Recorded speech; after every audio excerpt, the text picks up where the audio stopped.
not know death when you see it, old man. This is my power.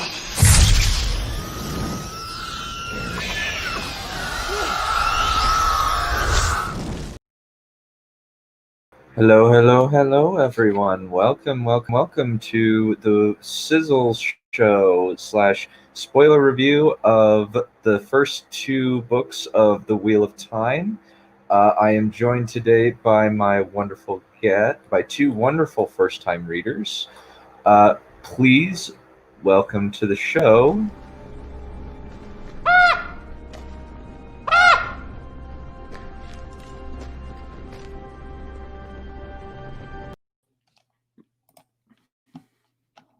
Hello. Hello. Welcome. And we have one other guest.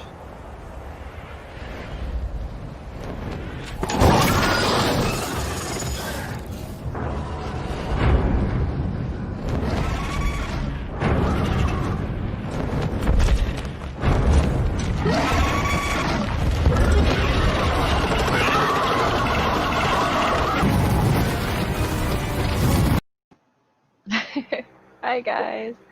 What's up, Blue? Welcome. And it's been a long time, Blue. Yes. Yeah, sorry. Yeah, no, of course. It's no worries at all. I know. I'm just happy to see you. Yep. Yeah, welcome. You're always feeling a little blue. I still need to look at the Raven reading that you and Carl Saylor did. Yeah, I liked it. I thought it turned out well. He's got a really good voice for narration. So. Alrighty. Hi to Godzilla and the Scarf, Nef Champion. Hi, Zofrats. Hello, Occupation Army. Hello to NT Freeman. And so much love in the chat. Hi, Nef. Alrighty. Hello, Scarfzilla. Scarf. Yes, he now needs to be that. To be Scarfzilla. That is your name. We are naming you Scarfzilla. That is, you have been christened. It's official. Congratulations. And let me see. Where is that?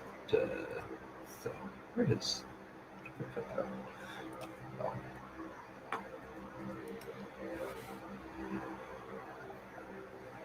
And if you don't like it, no offense, but you have boring taste and I don't want to be friends with you. Me and you are going to need to sit down and organize that your stream yards. Well, thing is, it is organized. I just have a lot. Yeah, there's like hundreds. Well, not hundreds, but dozens of videos that I have. But yes. Anyway, so Oh, okay, cool. Hey, DB. Okay, so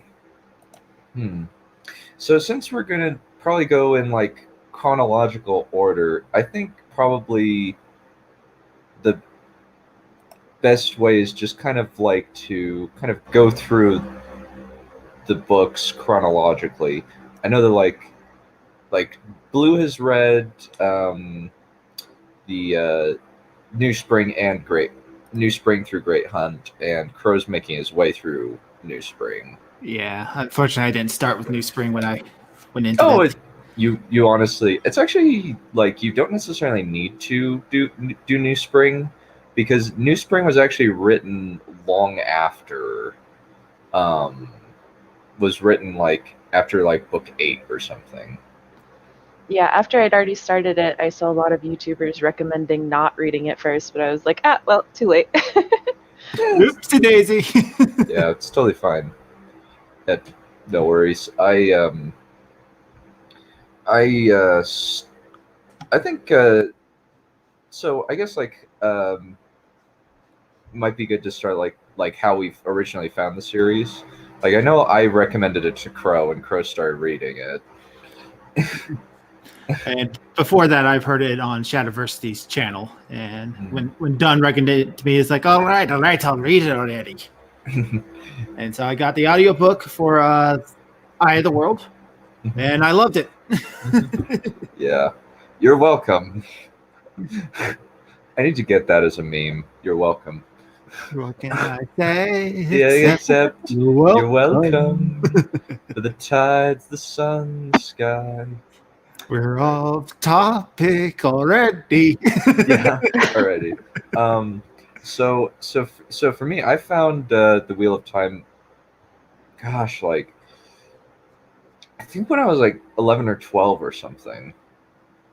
When my parents have been reading it for a while, and they told me quite a bit about the series. And then they got the audiobooks, and I was like, all right, I'm listening to these, and I just like, okay, this is awesome. This is one of the best things I've ever listened to. And I've already been listening to like stuff like Redwall and a bunch of other series, the Audible, but Wheel of Time was just amazing. Especially like Kate Rennie and Michael Kramer just kind of are the voices of Wheel of Time for me. Yeah, they do a fantastic job on the audio. Yeah. Rand, why must you be so hasty? I don't know, Loyal. Rand. I have a lot to deal with today, Loyal. Yeah, he kind of does. Everybody either wants to kill me or sleep with me. For real though, this is the closest to a harem I think I've ever seen in a Western series. Yeah, kind of.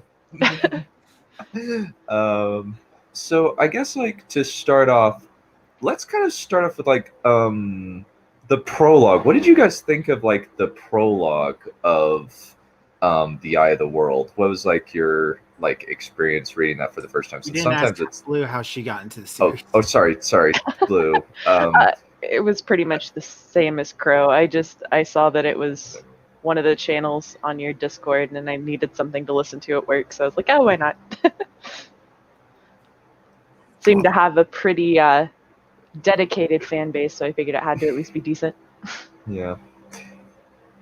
Great. I'm glad that I'm the enabler, drug dealer in this case. Well, at least you enabled us to do something good and productive with our time. Yep. And Finally, I've read a book. yep. Mhm. You're welcome.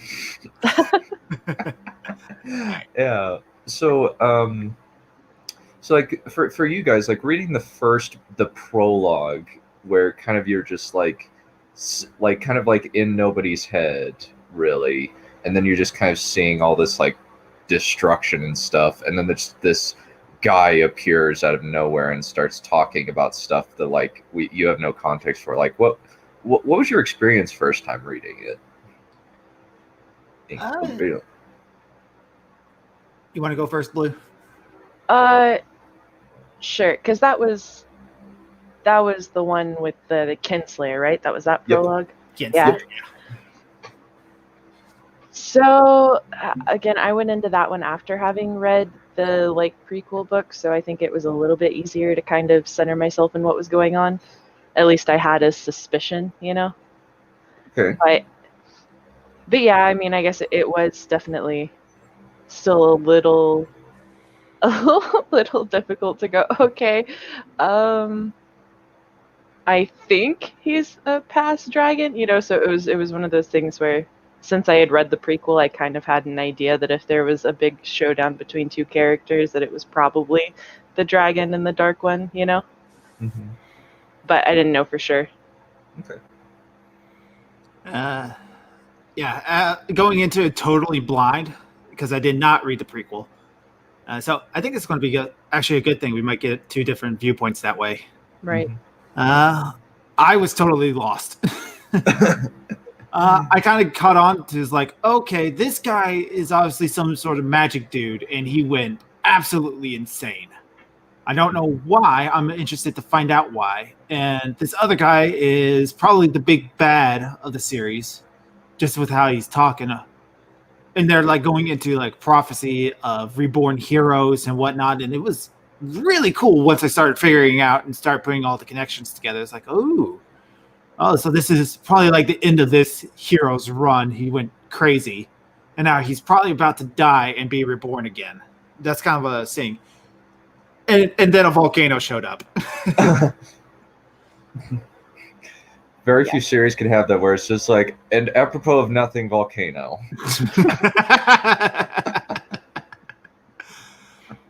Yeah, it was actually really kind of cool to go into it like that. It really got me hooked when like the world started breaking and everything. Like, oh, this hero kind of like really screwed up right at the end. Yeah, he did. So close. I am kind of curious because obviously the order that I read it left me kind of trusting Moraine right away, right? But it does seem like, was that the same for you, Crow, or were you more mistrustful of that character at first? I kind of trusted her a little bit simply because I could tell she was not the bad guy. Right. But everybody, it's very obvious why nobody trusts her. She just doesn't say anything. It's like, come on, lady, just like, don't be a holdout. Just tell them that you have a plan. Tell them that there's a little bit of hope and everything. It's just... Yeah. So for context, so the first book of the Wheel of Time, how it functions is you're thrust kind of into the middle of, kind of at the end of a story in the prologue where you have Lews Therin Telamon right after he has sealed the Dark One away in his prison.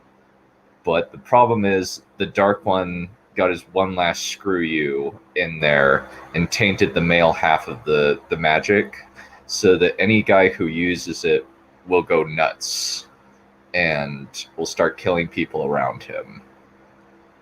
And Lews Therin and a bunch of his friends that he brought up north to the Dark One's prison are going crazy immediately.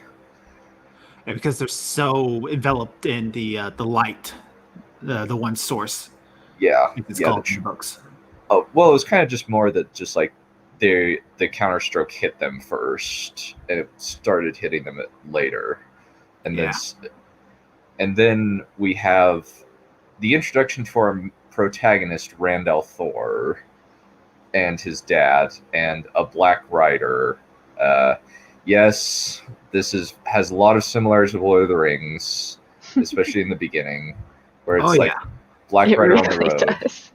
Yeah, Black Rider on the road, and then the Black Rider vanishes. Thankfully, there's no hiding under a tree. That means Matt is the combination of both Merry and Pippin. Kind of, yeah. Yeah. And then he gets to Emmons Field, which is the town, and there's some strange goings on there. There's a Gleeman, who's basically a traveling storyteller, a bard, and then you have Moraine and Lan, who are two travelers that have just shown up, and it's very, very odd bizarre. because she's a highborn lady with a very nice dress, and he's a guy who's clearly dangerous. Mm-hmm. Like he's. They say he kind of has like a semi-invisibility cloak. Yeah. Like, it's hard to see sometimes. Yeah. They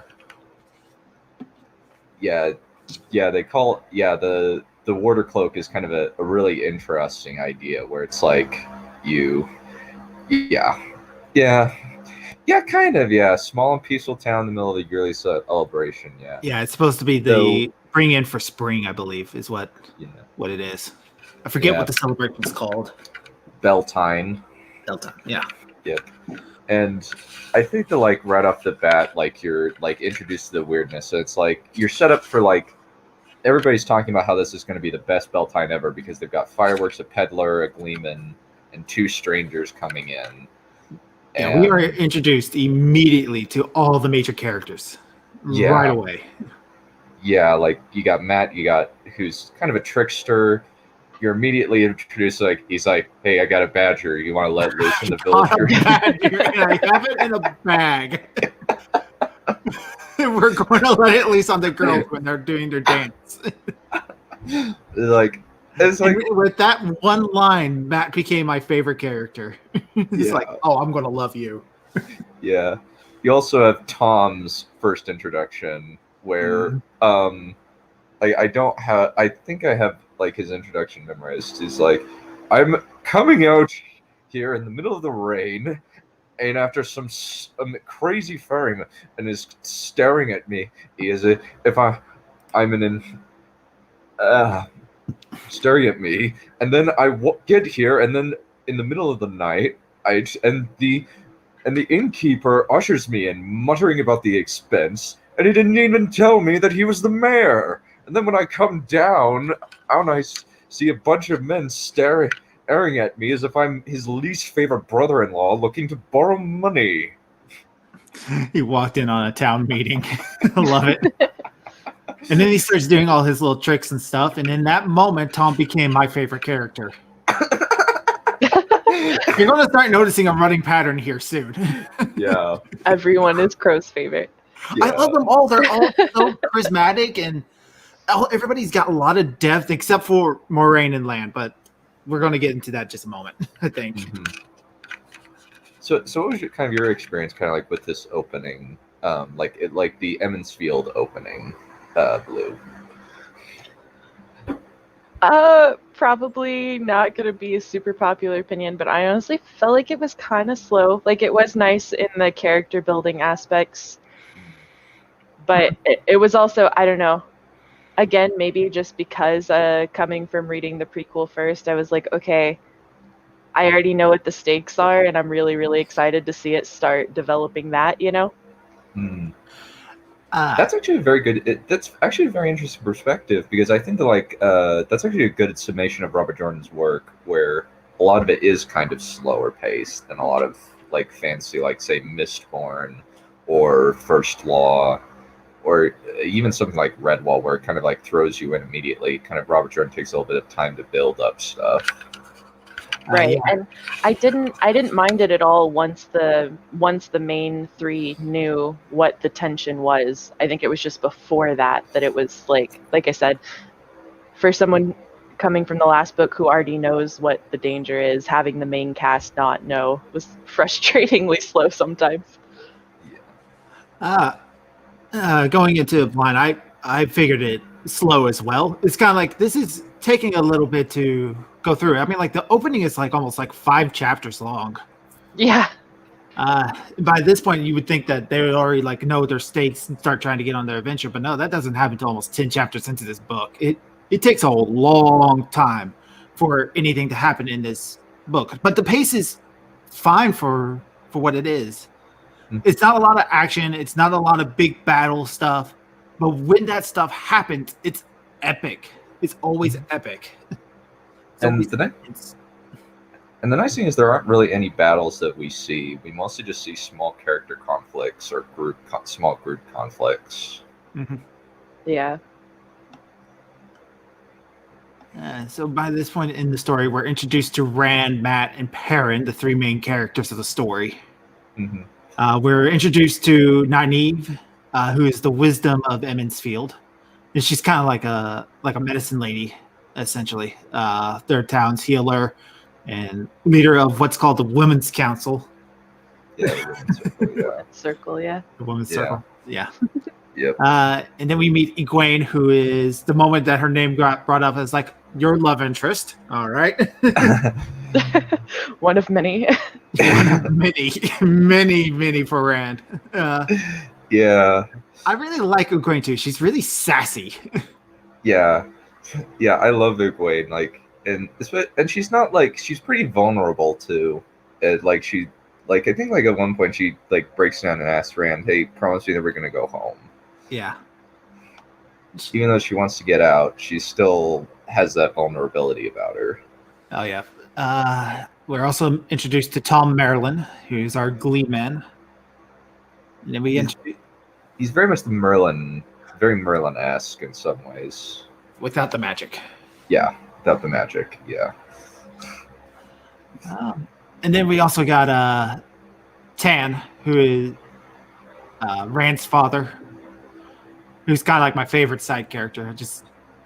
Yeah, that is one thing that I do like about how long they spent in Emmons Field, was that getting to know Tan's character before you left. Yep. Emmons Field is a fantastic place. It really, how he wrote it and how long we spent there, we really become attached to the place. So we understand why the characters really want to go home. Hmm. So kind of like jumping kind of back and forth, ahead and back. Did you think that Cotton Fane was on the level, or did you kind of like smell a rat as soon as he came on? I just dismissed him for another side character. Ooh. I didn't. As soon as he disappeared, I was like, that's weird. Unless you're dead, nobody just disappears right after shit like that goes down. Yeah. Yeah, even when he disappeared, I was like, okay, he's going to be a recurring side character. I didn't actually think he would be. We'll get to more to him in the Great Hunt section, I think. Yeah. Well, Yeah, and then especially when he showed back up in that next, I don't remember what town they saw him in next, but and he was like, "Don't tell Moraine." I was like, "Yep, no, you're a sneaky sneak." Yeah, that part. I was like, "You're going to run off to tell that one group of people, aren't you? That's what you're going to do, aren't you?" It's like, that did not happen. The white cloaks. The white cloaks. Yeah. Yeah, that was like. Yeah, I was at first. I was like, I didn't know that. I thought that. Oh, okay. I didn't realize that he was a Dark Friend until the very, very end. Spoilers. Like, yes. Where's this spoiler stream? This is a spoiler stream. This is spoilers for the first 2 books, but I will not. But nothing for the Dragon Reborn or beyond. No. I give you my word, and I'm a man of my word, even when Crow doesn't want me to be a man of my word. It always ends up being painful for us when he is. Yeah, like Mr. Bellin, where Kong is an analog of Black Man as Lustful Apes. Let's talk about happy things. Yeah. So it's been like a good 3 chapters in Emmons Field before we go back with Rand to his home. And that's when we get introduced to Trollocs for the first time. Which are a very interesting and different use of like the usual foot soldier thing. Yeah. So it actually leads me to a question. Are the monsters in this world all unique creations, or are they some other mythological thing that's not used all that often? Most of them are genetic fabrications. Awesome. So like Trollocs and Murdral, Drogkar, and a few of the other or the worms that you don't get to see but you hear are genetic fabrications that were used in the War of the Shadow. The last war that no. I meant from the real world mythologies. Most of them are pretty unique. Like Ogier are kind of like Ent-ish, I guess. They kind of remind me more of furbolgs. Yeah. Yeah, furballs kind of like that. Yeah, there aren't. Most of them are pretty unique, I would have to say. Like a lot of going to the Great Hunt, the Shanshan animals are very unique. Even though they're kind of like a Lovecraft-like feel to them. Yeah. Yeah, like the 3 eyes on the Grom and stuff like that. Yeah. Yeah. Forget ahead of ourselves, I think. Yeah. But I guess like when you saw the Trollocs, like they're definitely different than something like an orc. They're definitely unique. What were like your impressions when you first like saw the Trollocs kind of come in?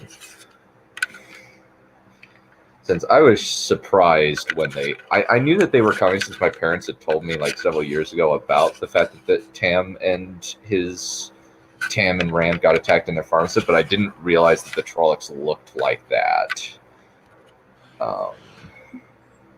Yeah.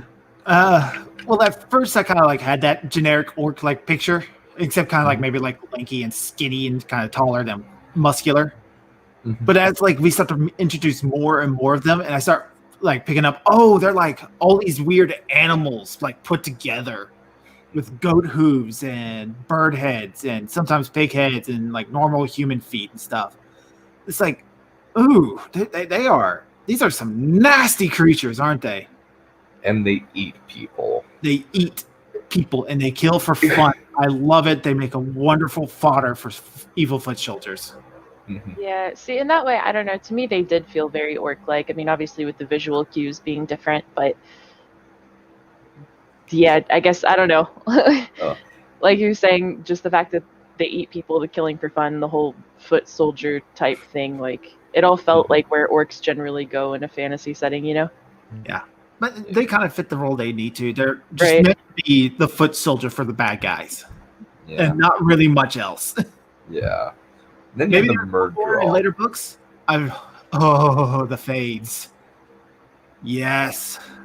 They are very like just the image of an eyeless human being. With a cloak that does not flap in the wind. Yeah. Yeah, I liked that little bit of imagery. That would be Yeah. unsettling. Yeah. Gazing upon his face, you can feel the hate. Just he's absolute uncaring for anything alive. It's wonderful. They are a good like lieutenant villain. I love it. And about the time we get to the point where the first fade kind of like drove him out of Emmons Field. This is when I started thinking I would love to play a D&D game in this setting. This feels like it's ready for an adventure. Yeah. I would too. Like I know that like my dad plays this Watt Mud game that's a text-based game where he's got multiple characters in the Wheel of Time where he just like has created and just runs around the world of Wheel of Time along with some other players and some CPU players. So yeah. And then we kind of get onto our quest where Moraine kind of asserts herself as like kind of the enigmatic like character. I guess like from so like you trusted her, both of you kind of seem to trust her, but with kind of like very different seeming like very different perspectives, since Blue knew what she was after from the get-go, that she was after trying to find the Dragon Reborn, and Crow kind of found that out later. What was kind of like the kind of feelings around kind of like the lack of information there? So it was really a factor of I did not really trust her, nor did I really like her, but she's not trying to kill them. So there really wasn't much choice. We had to continue on with her. And she said she's got their well-being at heart and that she's going to defend them. So it's like very much like, okay, we'll trust you for now. I kind of took the whole world's thing as like Aes Sedai are not to be trusted. It's kind of like, myths and fables. That is very clear. They're from like a small, out in the middle of nowhere village. They didn't even know Trollocs were a real thing. All the stories are kind of being flipped on their head, sort of deal. So it's kind of like expecting this theme of things aren't always what they seem. Things aren't always what the stories say. Legends can be bloated a little bit. And then we get into book 2, and it's like, okay, I understand why nobody trusts Aes Sedai. Yeah, very much. Yeah, they're very much. They're some There's people a don't like reason. them. Yeah, some people don't like them. A very good reason, but not all Aes Sedai are like that, from what I've seen. Yeah, there's some actually like nice ones, but there's always that air of you're way too powerful for a normal human to totally empathize with. Oh yeah. Yeah, and I think that's where again it diverges a lot, having read the prequel first, because it was, if you read the prequel first, then it's like not only do you have Moraine as the main character, but she's also extremely empathetic or easy to empathize with because she's young and vulnerable at that point, right?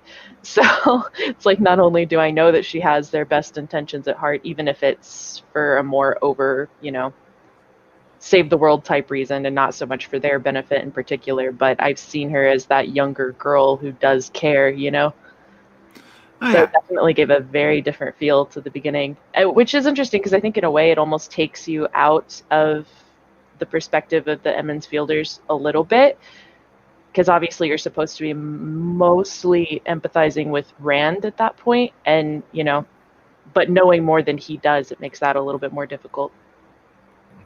Oh yeah, yeah. It definitely.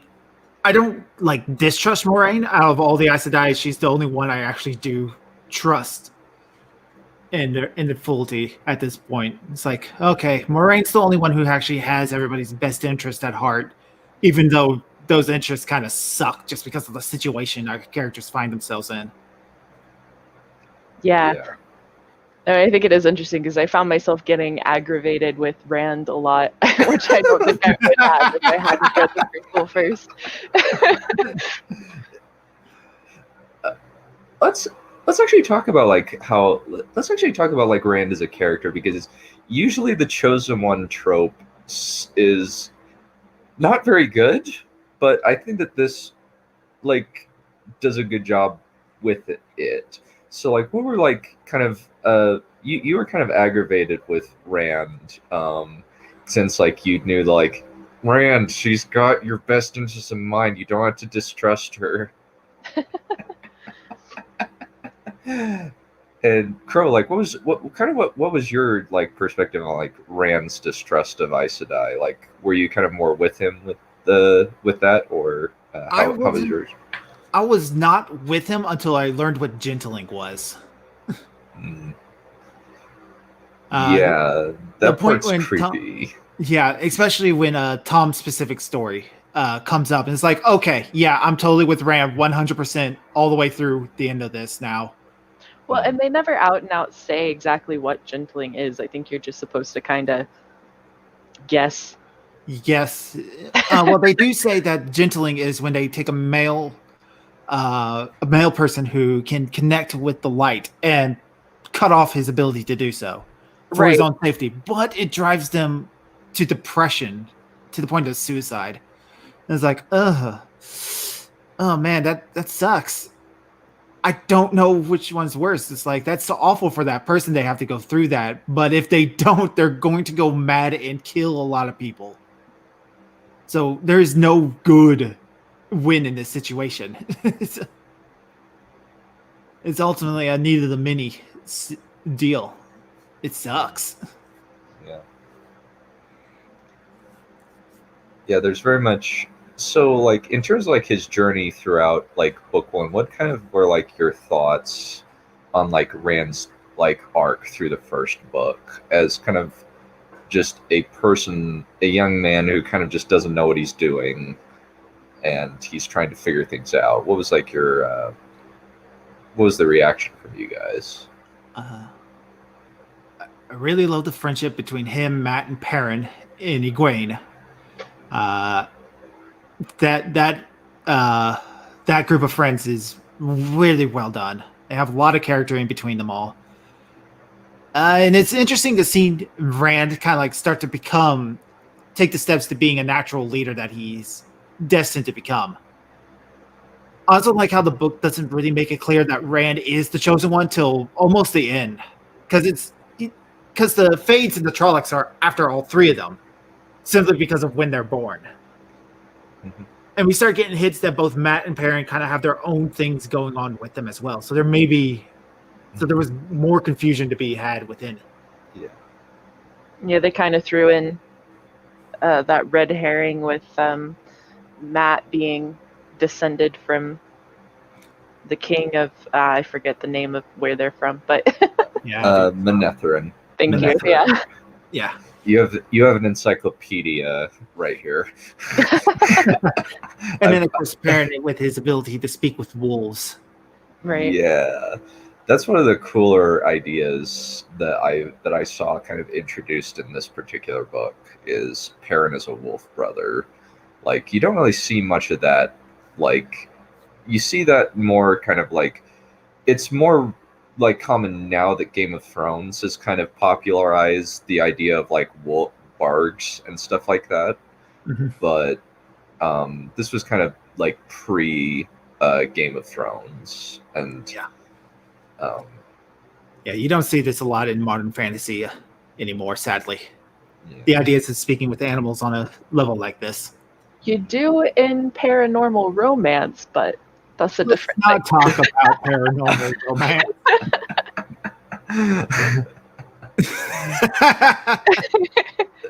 It's a dodgy subject. Maybe that'll be like our like react read or something. So All right, that'll be fun. yeah. So, and kind of like I think that like since you have three guys who are like the possible like three people that could possibly be the Dragon Reborn, or at least like are special in some way, and you kind of there's kind of not automatically you are the chosen one and you will defeat the Galupala Lord and Yeah. you must put the thing on the other thing in order to save the world. Go for it. It's All like, you have to do is toss this ring into that volcano. It'll be easy. That'd be very easy. Yeah. Very easy. Oh, by the way, there's an army of millions looking for you. Have fun. Yeah. And they will kill you once they find you. Yes. And I think that like the way that they got around like the mystery of like how the Trollocs are moving around was actually very smart. Yes, that was fantastic. I love the buildup in this book. There is not a wasted character, not a wasted setting, not a wasted bit of information. Chekhov's gun is firing on all cylinders in these stories. I love it. Yeah.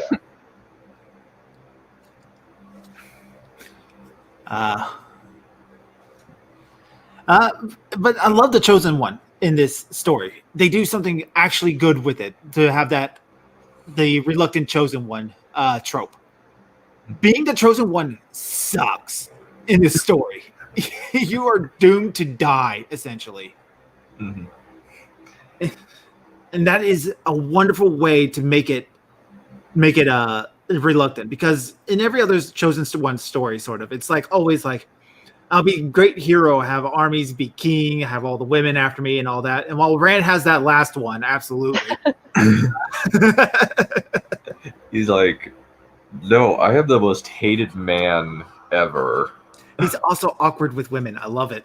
Yeah. I love the running gag between him and Perion about how the other one is the one that's good with girls. And they're both equally terrible. Yeah. They are. It's really funny.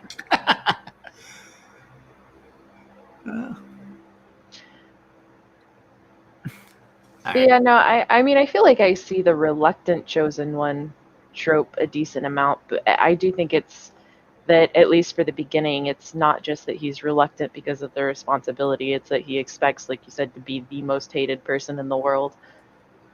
Mm-hmm. Which, I don't know, we'll see. It seemed like the end of book 2 to me kind of displaced that a little bit. To be fair, those are people that had been traveling with him, but the fact that people were immediately like, yep, I'll swear to follow you, just immediately, you know, kind of takes away from the whole most hated person in the world idea. But then you also go in knowing that that's ultimately he's supposed to unite everybody. So it's building up that this is going to be it. This is now or never time. If they don't win this fight, everything's destroyed. Everything's doomed. Yeah. And I think that like a good thing that they did was split up all the groups into threes very quickly. I think that happens like almost exactly middle of the book. Mm-hmm. Are we going to talk about that? Oh yeah, the Shatter Logoth is freaking creepy. So great. I loved it. I love Haunted Ruins like that. It was fantastic. And the only thing Matt could think about, which is why he's my favorite character, is there might be gold in that. He's after the shinies. He's after the shinies. Matt is a man after my own heart. See, and I feel like I relate so much to Nynaeve in these books because the entire time I'm just like, I want to box them all in the ear, you know? Oh, yeah, don't get me wrong. Every single one of them deserves a good slap upside the head, but Matt has that adventurer personality. He really feels like he's the only one who wants to go. That's Egwene. Him and Egwene are the ones who really, really want to go. and it ends up biting both of them in the butt. Yeah. That dagger, man. Oh, that dagger is terrifying. Yeah. Especially when you see what it can do in book 2. I can't wait to see how using that dagger is going to bite Matt even more in the butt. Just like using it probably isn't nearly as good as being used on as well. That's probably going to be a huge drawback on that. So they go into this. They're traveling around, going to all these different villages, and as they're going into larger and larger cities, which I love. Love how they describe the villagers' expectations of what a city is, just constantly being destroyed. Like it just keeps getting bigger and bigger and bigger. Yeah. Yeah, because like they like Camelin, like Barrelon is like, oh, great city like Barrelon, and then they see Camelin, it's like, dang. We did not know what we were talking about. No. And of course, we run into another villainous faction called the Children of the Light. Yeah, and they're kind of more like a kind of more human antagonist, where it's like a different kind of evil than the Dark One. Yeah, they're kind of like almost the extreme opposite of the Dark One. But it's very clear there's something very wrong with that organization. They're supposed to be these hunters of like all the darkness. They're like these paladins almost. Except they're jerks. Jerks. They're absolute assholes. They get kind of caught up in that. If I say I'm doing it for a good cause, I can get away with anything I want to do. Yeah. Mentality. Oh, absolutely. Yeah, it's very much like the ends justify the means, but the problem is sometimes they just don't. They kind of say, oh, if I torture you long enough, and you admit you're a dark friend, if you admit, and sometimes they'll probably just pick up innocent people. Yeah, absolutely. It's one of those weird organizations that shouldn't be as popular as it is, but for some reason they have like a force in the millions. I kind of hope later books kind of explain how they're managing to get these conscripts. Yeah, that will be interesting because they seem to be hated everywhere they go. So I'm like, okay, so where's their base of operation where they were allowed to grow to this number? So they actually are. So it's actually mentioned in book 1 that they have a place called Amadecia. Yes. Is the Fortress of the Light is their base of operations in a place called Amadecia, where basically White Cloak law is the law and the king's just a puppet. Gotcha. All right. Great. Can't wait to see what horrible dark friend has taken over that place. Actually, no. Pedro Nile is not a dark friend. Oh, well, you had to spoil that for us now, didn't you? Well, it's pretty clear. Like, basically, it's kind of clear from the off, like when he's talking with Jeffrey Bornhold in book 2, that he's like, you need to spread the light. And he's sending him into Alma Plain to try and restore order there.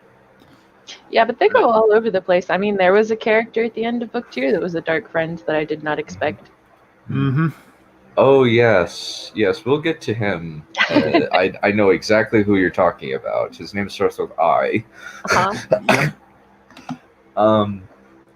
But yeah, I think wasn't there a joke like where Tom said you would have an easier time getting the Lord Captain Commander of the Children of the Light to marry the Amerlin seat. For those who don't know, the Amerlin seat is the ruler of the Aes Sedai, the wizards in this setting. Yeah, is what Marilyn is. Am I pronouncing the name right? Yes, Tom Marilyn. Oh, Not Moraine. Tom Marilyn. Moraine. Yeah, Moraine. Yeah. So after they get through the name of the ruined city, Shadar-Logoth. Shadar-Logoth. Yeah. They run into like this evil mist that's like the representation of everything that went bad there. Yeah. Basically, they're the precursor to the White Cloaks in many respects. The victory of the light is everything, while at the same time abandoning the light. Yeah. and it starts eating all the Trollocs and Fades that are coming after them, and it's really terrifying. Yeah. Because and even the story around Shadow Logoth is creepy too. it is straight out of Lovecraft. I love it. Yeah, basically this one guy came in and somehow won the ear of the king and started like making it so that everybody in the city was doing terrible things in order to win in the Trolloc Wars. And then eventually people were like they couldn't trust one another anymore. Yeah. And then they just vanished. Yep. And now he's like that guy is now some sort of evil spirit that's trapped in the place. And if he can get you to take him to the gate, he will take over your body and be free to roam the world once again. To repeat the process over and over and over. And the one time Moraine is forthcoming with them and is like, look, you didn't take anything, right? Matt had to be a dumb and be like, no, of course not. Psh, what? No, of course I didn't. No, I totally didn't take a dagger from that treasure hoard. Yeah, he's so justifying that when he's like, I didn't take it from Mordred's hand, I just took it. Right? He didn't technically hand it directly to me, so I wanted to punch him so hard. It's like, you dumbass. I also love the little hints of Rand channeling throughout the book, as well as like Moraine setting it up, like when she's talking to Nynaeve about how you see the signs of female channeling, where they like are taking foolish chances, or they're feeling sick with fever and chills. Mm-hmm. yeah, that was great because you learn about that, and then right after you see Rand get sick after he calls lightning down from the sky. Yeah. His time trying to make healing Bella so she could run faster with Egwene. Yep.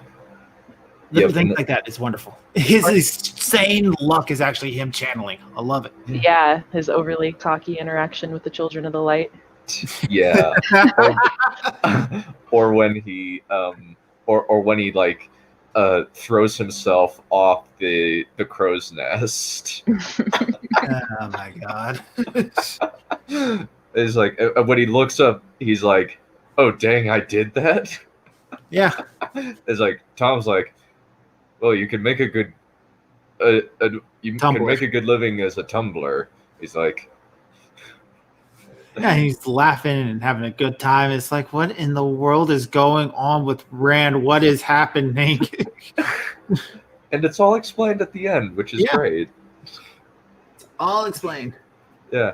Somebody secure this short cursed boon.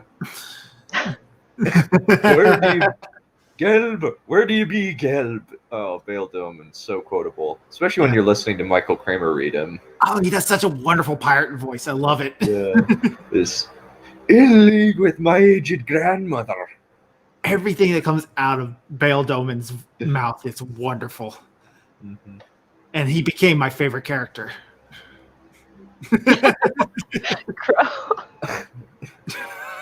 I love the characters in this book. They're wonderful. Yeah. They run into one guy at one of the inns, the one in Caneland. It's very clear to me that the author needed a name and couldn't come up with anything, so you went with a pun. His name is Barton. He's a bartender. I love it. Yeah, Barton, Basil Gill. Good old Bat. And then, like, did you think that Tom was coming back? No, I thought Tom was dead. I thought for sure he was dead until Moraine said he wasn't. I thought he was coming back just because of Nim saying that he was part of the Sparks and all that, that she saw. Yeah. And actually, when we found out that Tom was going to be able to come back, it kind of started setting an idea in my head. It's like, these characters seem like they're not actually able to die. And that's a bit of a problem. Yeah, there's an element of plot armor in some cases. Yeah, like it makes sense why the Fae didn't kill Tom. It's because he's not after Tom. Tom's not important to him. I honestly think that Tom is being modest. I think that Tom killed the Fade because I don't think the Fade would just leave somebody trying to kill him alone. Well, we do see a fade later on, but it's never said it's the same fade. So, Yeah. and there's more than one. So, Yeah. Yeah. I like to think no. Like Tom was wrestling with that fade. There was no way the fade was going to just let Tom go, and especially since like he's wrestling with it, and he just breaks Tom's leg. yeah. And especially what we learned about Tom in the second book.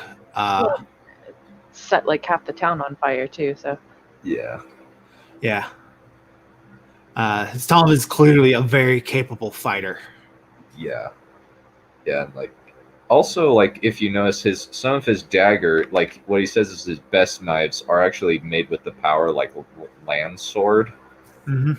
Because like you see blue sparks when it collides with a Murdral. I missed Sword. that. Yeah. It's like, oh, damn, he lost those daggers. Those were cool.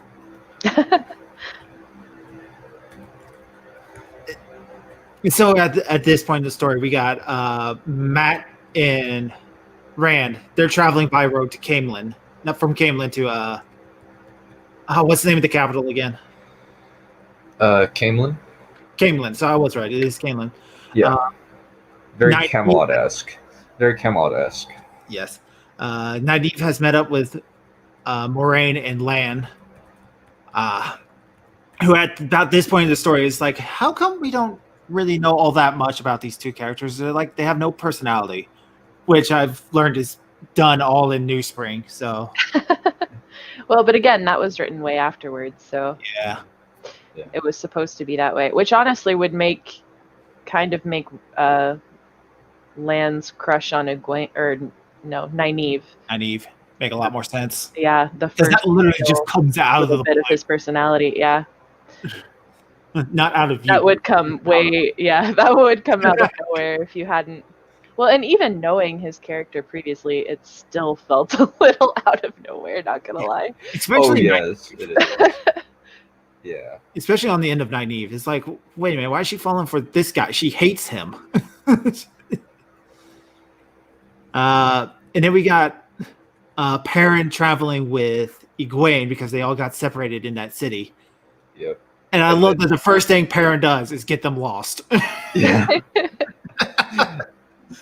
Could have followed the river, it would have ended so much better for you. But no, Perion, you had to try to cut across country to get to Camelin.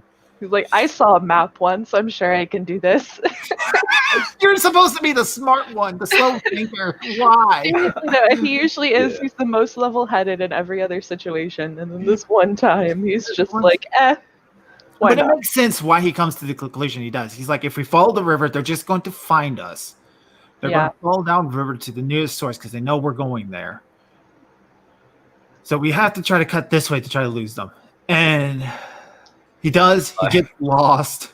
But for the grace of the light, they would know, or the grace of Elias Matura. Right? Yeah.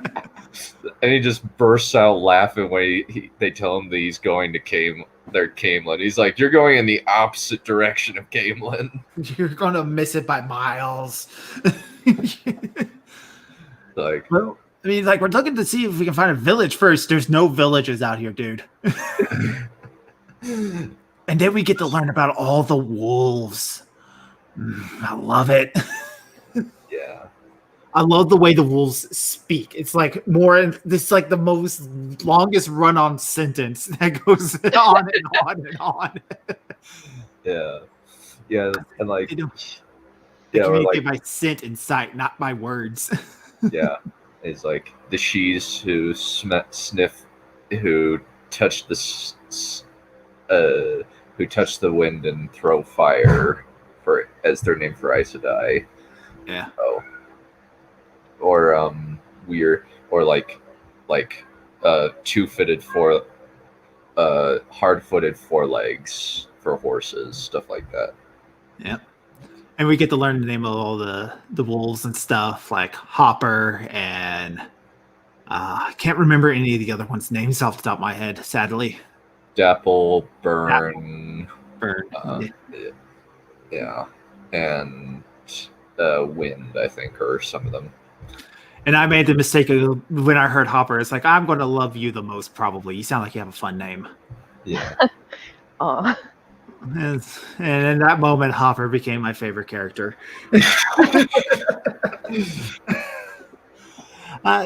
They go off and they run into not just like a couple, like a whole battalion of Children of the Light.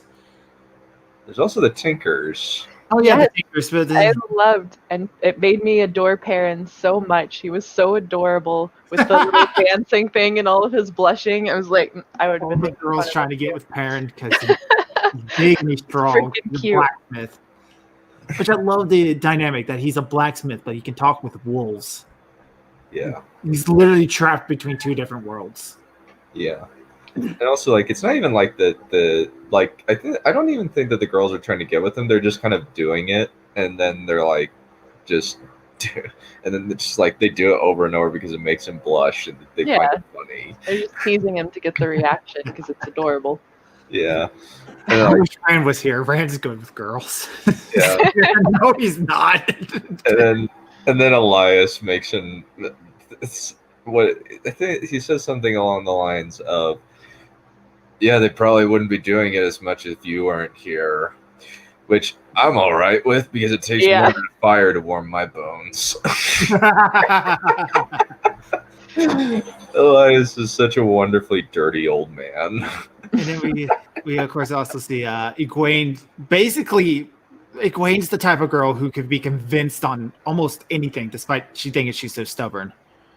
Like, she bought into their ideology almost immediately.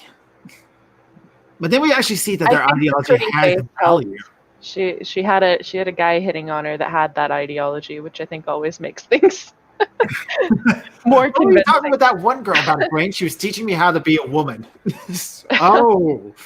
The parents gonna have to step in to defend Rand's girl. Oh boy. Yeah. Actually, about that time, I was thinking, like, are we gonna start seeing set up maybe Perrin and Egwene instead? Are they gonna throw that leap at us? It's like, I did No. wonder because it seemed like they kind of hinted at Perrin liking her at the very least. yeah. But then again, going through a stressful situation like that would form bonds strong like that. So maybe not. I don't know. Yeah. And then kind of we have the reveal that Matt's dagger has been like the reason why Rand and him have been having so many dark friends come at them. They can smell it. Yeah, because it's really bad. And the moment where kind of the lightning comes down out of the sky Yeah. is a really good moment. Oh yeah, you would think Rand would figure it out that he could channel at that moment, but no, he's dunce like a rock. It's just like, wow, I have really good luck. Nobody's luck is that good, Rand. You're lucky that Matt was only blinded temporarily from that. Mm-hmm. Yeah. And also, did you notice that most of that is a flashback where we Yeah. That confused me when reading it because it was all flashback, and it's like, can we just Yeah, tell we the story normally? had the Why does it need to farmer be a with flashback? the farmer with the bandanas, and then you go back to that and all the way back up through the farmer again. It was a little confusing. Yeah, that threw me for a confusing loop until I figured out, oh, it's doing a weird flashback thing. Was that really necessary? Yeah. And the answer is no, it's not. So in terms of Balsamon, do you think that is the... what were your thoughts on him? Did you know... who did you think he was? Do you think he's a fraud, or do you think that he's the real deal? I think he's the real deal, but now that you said that, I'm I beginning was to gonna question say it. there was no reason to think he was a fraud yet. So now I'm wondering. Oh, because well, kind of, you see kind of the betrayer of hope in the first chapter. Yeah, and but his description matches. Yeah. So that's what I was wondering, because I don't know, when you asked about the first chapter earlier, I just assumed that was Baalzamon, because like you said, the description matches. yeah, But if the betrayer of hope is supposed to be a different character, then yeah. well, if he is like this, supposed to be like almost godlike being, and he's supposed to be a father of lies. I kind of had the idea briefly. It's like, what if he actually isn't that powerful and it's all hype? It's just all, people think he's that powerful, therefore he is that powerful. But I think that'd be kind of just lame in a story, to be honest. At first, I thought he was the guy in the prequel, not the prologue. Thank you. I'm trying to write a book, people, and I can't even tell you what a prologue is. But it's very interesting to see how he has all these followers, like Forsworn, and then that guy shows up again, and it's like, wait a minute, he's big bad guy's right here, but he's not the big bad guy, and then now he's here in this other place. So maybe he has, and I kind of already tossed it at you, Done, that he might have like different forms or bodies and things he can take. Mhm. But it seems like whenever he's in a fight with somebody else, it kind of like affects him on a deep level. Mhm. So it's very interesting to see where that's going. Yeah. The dreams themselves are very creepy, and each one's different, which is nice. Yes, it's fantastic. And especially when he's like in places that the characters would find safe, like parents' home. Mm-hmm. Yeah. When he kills the wolf, it's like, oh, creepy. Yeah, that one made me sad because I half expected the wolf to die in real life like the rats did. And it was like, Yeah. no. No, which wolf did we just lose? No, I was panicking too. So then, like, we're kind of going to be hopping around, and now it's looking like we're just going to be talking about the Eye of the World, since Smudcast is going to be on in 30 minutes. Oh, dang. Maybe we can be late. Maybe we can be a bit late. It's fine. But yeah, so after like you have the reunion and Moraine healing Matt, like, and he goes back to normal, you then have the Eye of the World, which, what were your guys' thoughts on that? Since my first time I was just like kind of along for the ride, but I was like, what exactly is going on here? What was like your thoughts? Very much. First off, I love the Blight. I love the area outside the Blight. It's like this is a place that's ready to have its just go to war at any second, because pretty much they are. Mm-hmm. And then the Blight itself is so tainted and evil and twisted up until we get to the Steading with the Green Man, who's one of the God, I can't remember their names. What? I've read this book, I swear. Yeah. The Nim, the Green Man. Or, yeah, the Green Man, Tree Brothers. Loyal. Oh, Loyal. We have to talk about Loyal real quick. Yeah. He's this big, fluffy, just very slow pace, but he's apparently really rash for his race. It's just. Elder Hammond told me that I was a hasty young Ogier. Ogiers, that's what they're called. Yeah. Elder Hammond, why didn't I stay in the Steading? I could have stayed in the Steading. I could have gone home. Why did I do this? This is awful. I like you guys. You guys are my friends, but I want to go home. I don't want to go into the ways. What? Go into the ways. And Loyal became my favorite character. I hope that my Loyal impression is, I think it's pretty close. I think Spot on, honestly. Well done. It's a little high pitched, but I don't know if you can possibly get your voice that deep as a trained voice actor. It's really good, though. Yeah. I can kind of get it very low, like this. Yeah, it might be throwing it off just a tad. Yeah. My advice might not be that helpful. Maybe. But yeah, Loyal is just this lovely bookworm who then just kind of hops on the ride because free Taviran, that's something you don't see every day. He's been regretting it ever since. I love his introduction. He's just so nice. I mean, Rand immediately pulls a sword on him, and he's just like, I wish you wouldn't do that. It's just like, oh. Why does everybody want to kill me? Like, everyone was chasing me around, yelling, Frolic. It's like, I'm not okay. I just want to be your friend. I want to give you a hug. I want to be hugged by Loyal. I just He's like Hagrid. He's just adorable. yes. So, and then you kind of, at the Eye of the World, you meet two of the Forsaken. One of them dies just immediately. Yeah, like he But he goes. takes out another character that we've been building up the entire time too with him. It's like, holy shit, this is a lot of stuff going on here. Oh, these guys are powerful. Okay, that's what happens. Oh dear. And now he's a tree. Okay. And Agenor beats, like, just seems like he's like unable to be hurt. Yeah. By Moraine, even though she tries really hard, and then he whoops her. Agenor literally throws Lan up against a wall, tosses Nynaeve to the side, sends everybody else running, apparently tortures Moraine into submission while she's setting him on fire. And not just on fire, like literal gouts of fire from the middle of the earth. Just going crazy. And then he chases Rand to the side of a cliff. And then he dies. Just kind of, because Rand uses, or at least I think, I'm still a little confused about all that. Like, it seemed to me like, okay, so if the Eye of the World was supposed to be a pure section of the male part of the power, then was that tendril that Rand reached out to that, and that's why it was then gone afterwards? Was he used that to kill the Forsaken? So what happened was, so kind of, you know how kind of like in, I think in either this book or the second book, where it kind of explains that if you draw too much of the power, you'll kill yourself. Right. That's what Agenor's was initially connected to the Eye of the World. And then that tendril crazy. And then the tendril hooked onto Rand, and he got desperate, and so he tried to draw more and more. But unfortunately, he died because he drew too much.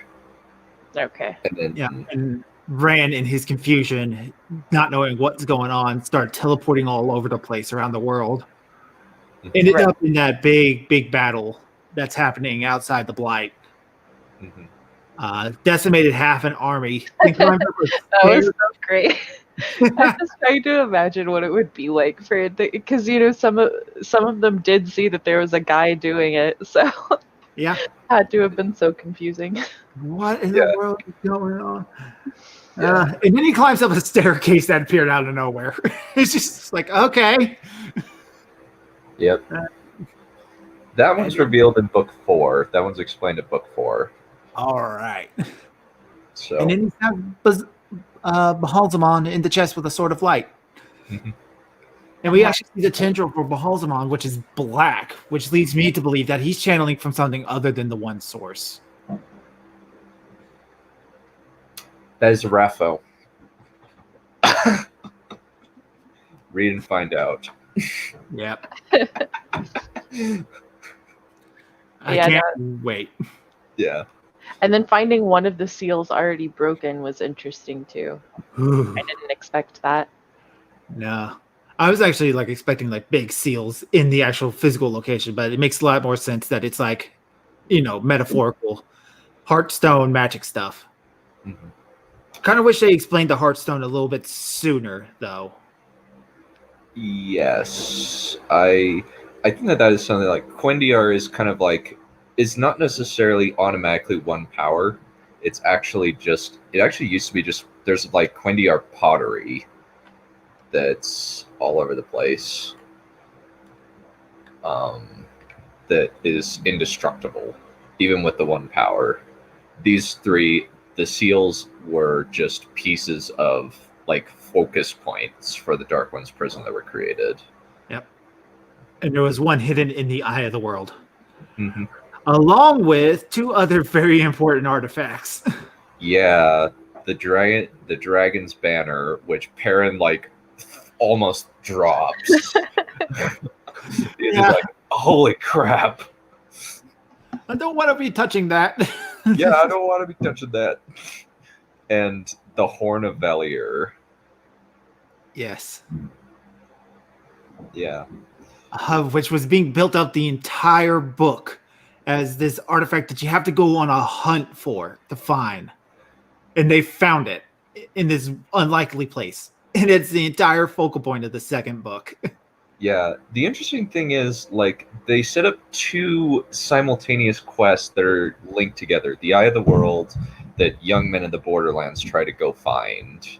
And then you have the Horn of Valir, which people in Ilion sometimes will go off and find, like, intermittently when a Great Hunt of the Horn is called.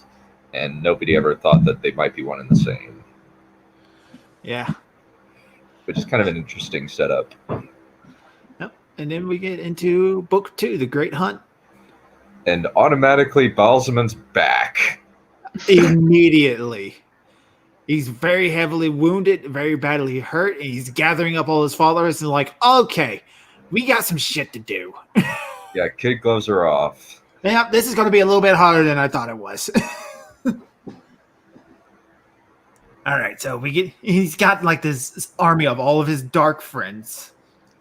Yeah, and you also get like interesting little bits of cultural insight just in this prologue about bad guys.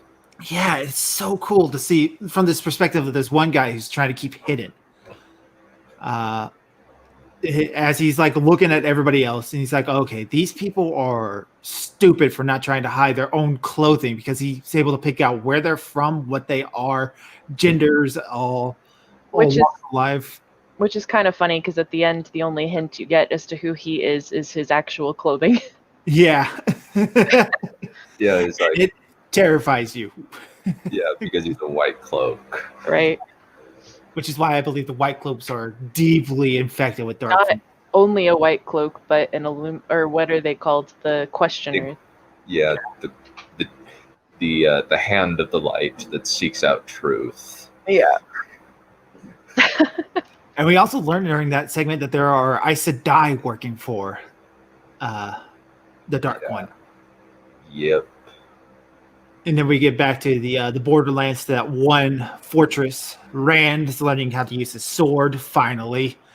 And he's decent. He's pretty good.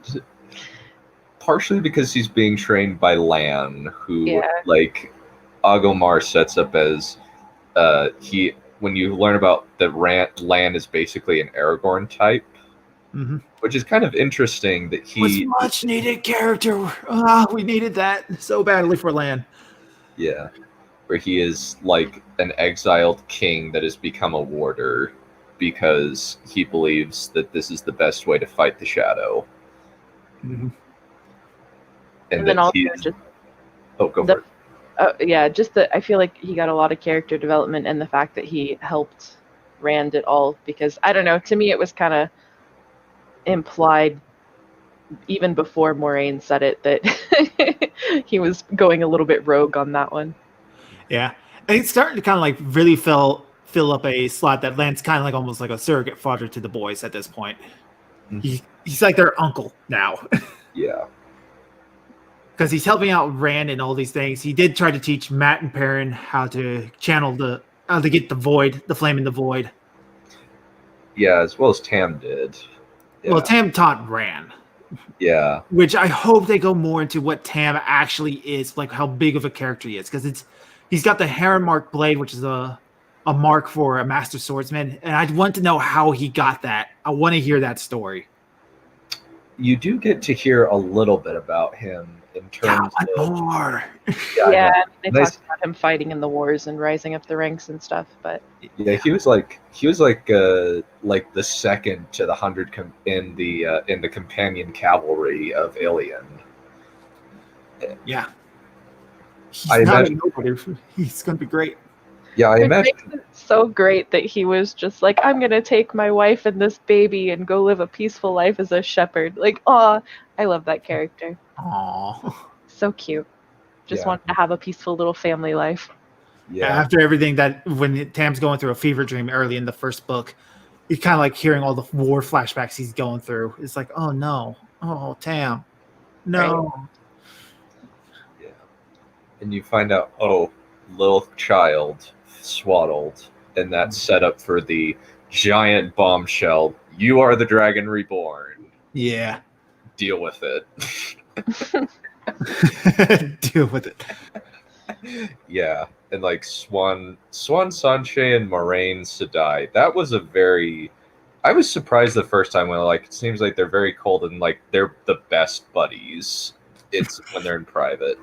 I love it. They're like two little schoolgirls. Yeah. Technically, they used to be. I was gonna say, which again in the prequel, as soon as I because they didn't name her at first, right? Because they were just calling her the Amerlin seat. But I was like, I bet it's Swain. I bet it is. I bet it is. And then when it was, I was like, yes. Yeah. That must have been nice for you. Yeah. Yes, especially since like Swan and Moraine are just like they are like the buddies of buddies of buddies. Geek 2 Studios is damn your favorite character, Carl. Yes, he is. Yeah. Oh, thank you. That's great. Yeah. Yeah, it's just like, especially since like you have like, I think that Robert Jordan like does really well with the characters, and that's kind of why I took a lot of like kind of a lot of the base concepts of Wheel of Time and kind of changed things around with Tempest of Shadows, since I wanted to explore some things that I didn't see in Wheel of Time, like what if the Forsaken had won? What if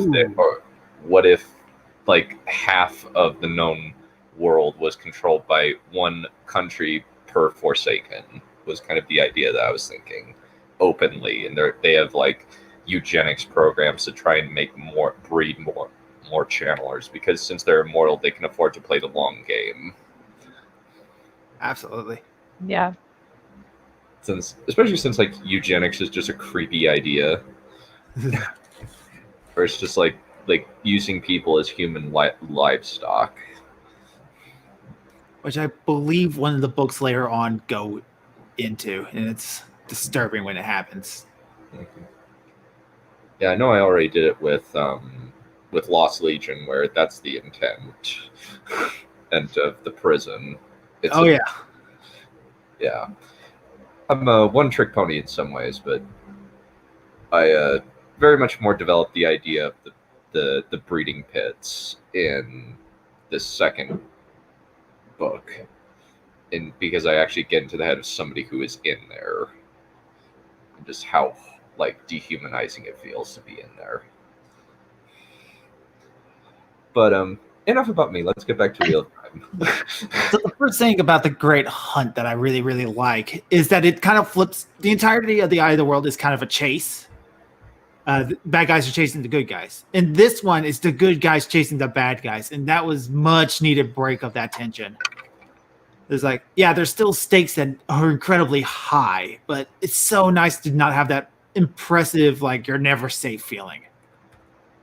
Just break that just for a little bit. That's much better, I think, because this first book gets really, really drab and dark and depressing up until almost the end.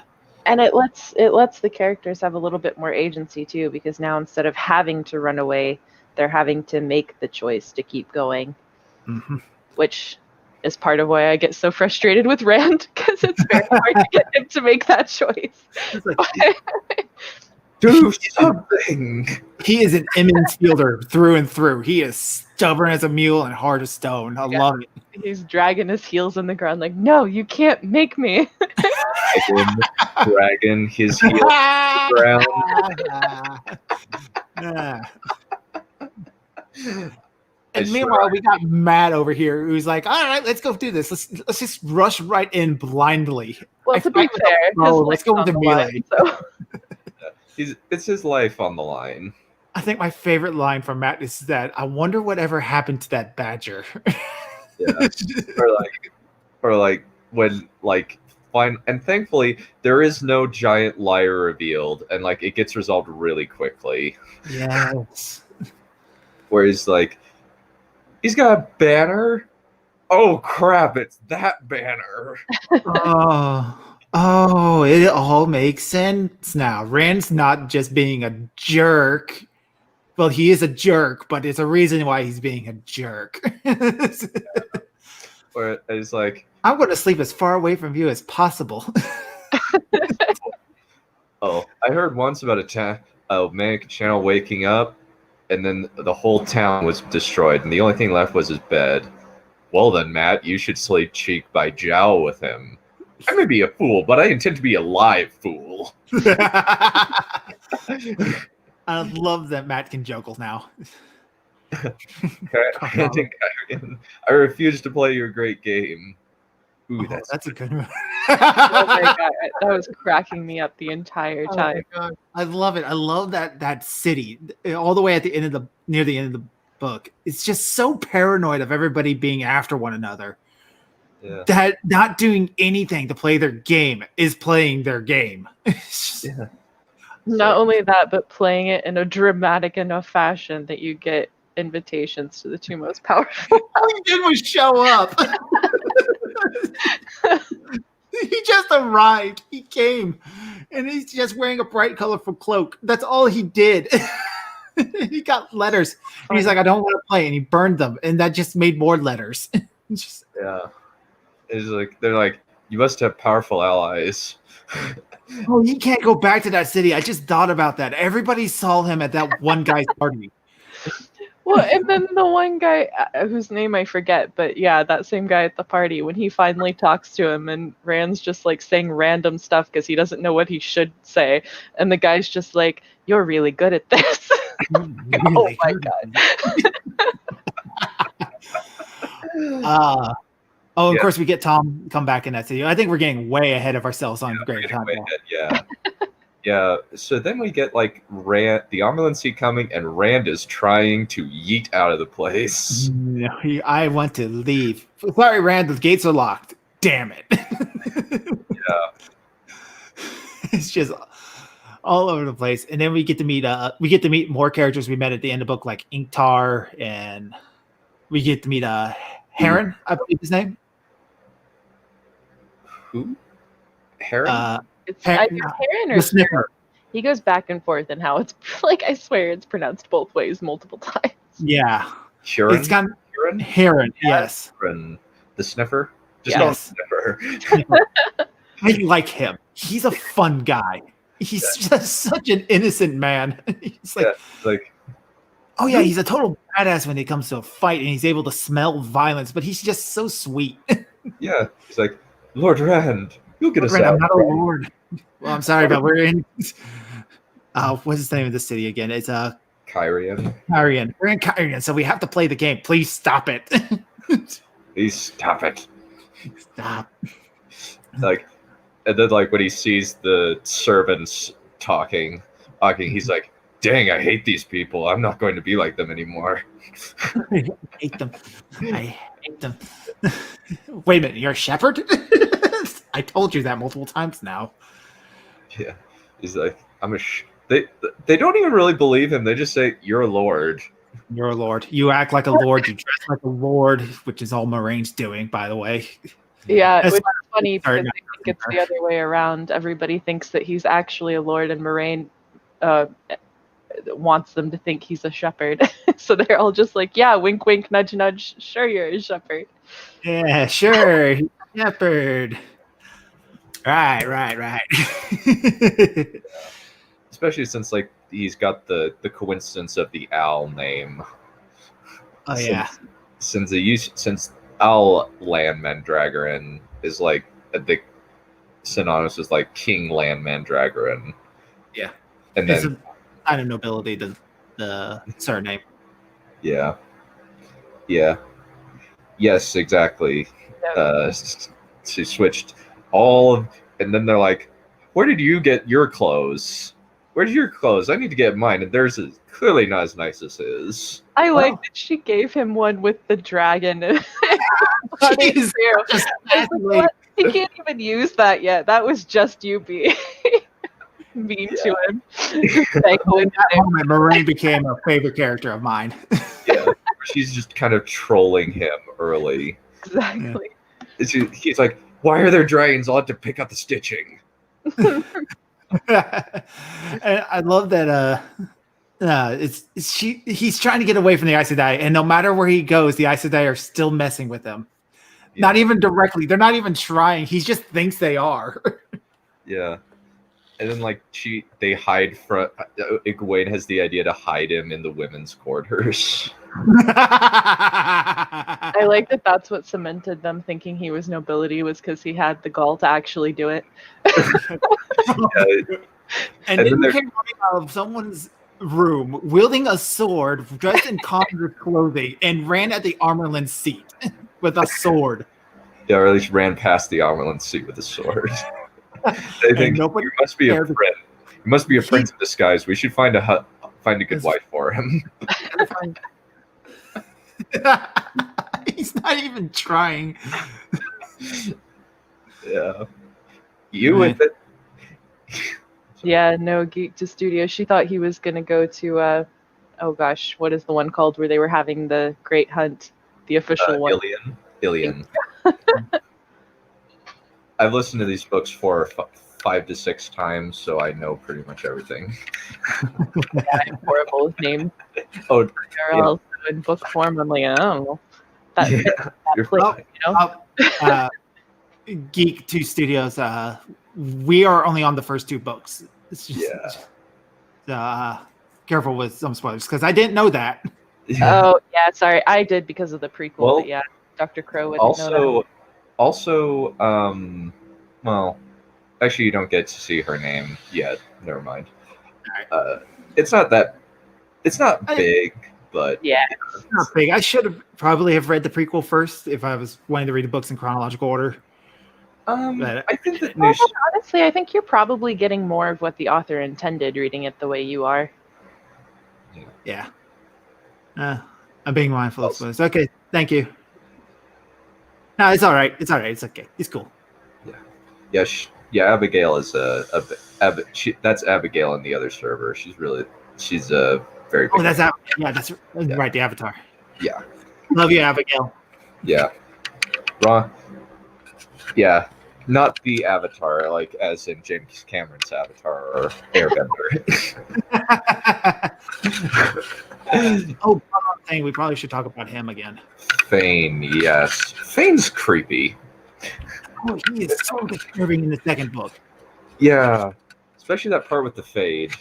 Oh yeah, it's because the whole time they're like building up this monster that's like drove men to craziness, and he managed. It killed a fade and nailed it to a door, and then we cut to the Dark Ones, and it's just Pod on Thane. Yeah. With the dagger, he's just gone full insane. Yeah. Well, and I kind of figured it was Thane. I just wasn't sure. I didn't realize that it was the dagger, though. I thought maybe like Baal-Zaman had, started using his body or something like that. It's not exactly the dagger. At the end of the book, it's explained that he went because the Dark One transformed him into a sniffer for the character. It was like a weird mashup because he was something that hadn't been before. Yeah, he runs into Shadow Lorgeth. And there's a weird mixing of their souls, of Mordeth and Fane's souls. So now he's like this. We do not get a final showdown with Thane at the end of this book, but now he's like getting into even more positions of power with the what are they called? The children of Arthur Harkwing. The Shan-Chan. Shan, yes. I love how there's a King Arthur parallel in this world, but it makes sense that he's a combination of King Arthur and Alexander the Great. Yeah. I can't stand the Shan-Chan. Yeah, they're awful. I remember telling you, Dunn, it's like, I did not think I could actually root for the Children of the Light. And yet here I am hoping they destroy every single one of them. Yep. Problem is they are so out of their weight category, it's not even funny. I was actually kind of hoping for more even fight between the Children of the Light and the Shadow Lorgeth, because it would help build the Children of the Light as more of an actual threat rather than this kind of almost slightly comical, goofy villain group. Well, the problem is... sorry. Go for it. No, go for it. I do like that they finally gave us a Shadow of the Light character that isn't as cartoonishly evil, I guess, Yeah. Like they gave us that, I don't even remember what his rank or title or whatever was, but Lord Captain Jeffrem Bornhold. Yeah, because he still doesn't think Perion is a dark friend until like the very, very end. He just thinks you killed 2 of my men. Yeah. But Yeah, And now I'm excited for the showdown between Perion and his son, inevitably. yeah. That's starting to get a build up. Yeah, there's I knew that I kind of felt like the Children of the Light were out of their weight category because the Shanshan have channelers. Oh yeah, but the Children of Light are supposed to be like able to kill Aes Sedai. They're skilled in doing so. well, if they take them by surprise, Yeah, like that's kind of like the whole I arrow. didn't Back Children of the Light to win. I just kind of wanted them to actually feel like a threat because they, outside of being an obstacle, they're really nothing at this point. At least to me. Yeah, I would definitely agree that in the first 2 books they are kind of like, it's mainly like I think that part of that is like the setup of like they're going up against these people that have godlike powers. Another problem is the Shanshan don't have the 3 oaths, which means that Aes Sedai cannot use the one power as a weapon. So it's probably one like defense or against the dark. Yep. And so with them, with the Shanshan, like they just like are able to like hit them from a distance by blowing up the ground in front of them or throwing lightning down. And because the Children of the Light have no channelers and they don't have any sort of technology with them. They don't have any catapults with them at that time in that particular battle. So hopefully, I feel like they're going to start changing up their tactics and become like a full brute force military organization. Yeah, I think part of the problem is like they're spread out throughout most of the country, most of the kingdoms, and they haven't. They do consolidate sometimes in the Fortress of the Light, but not much. Well, and the fact that Moraine said that those 2 seals that the creepy bald guy had were broken afterwards, which they weren't to start with. It makes me also wonder, like, is that part of their end game is trying to break the seals? Well, as more and more prophecies start getting fulfilled, because the Shanshan coming back was one of them, I believe.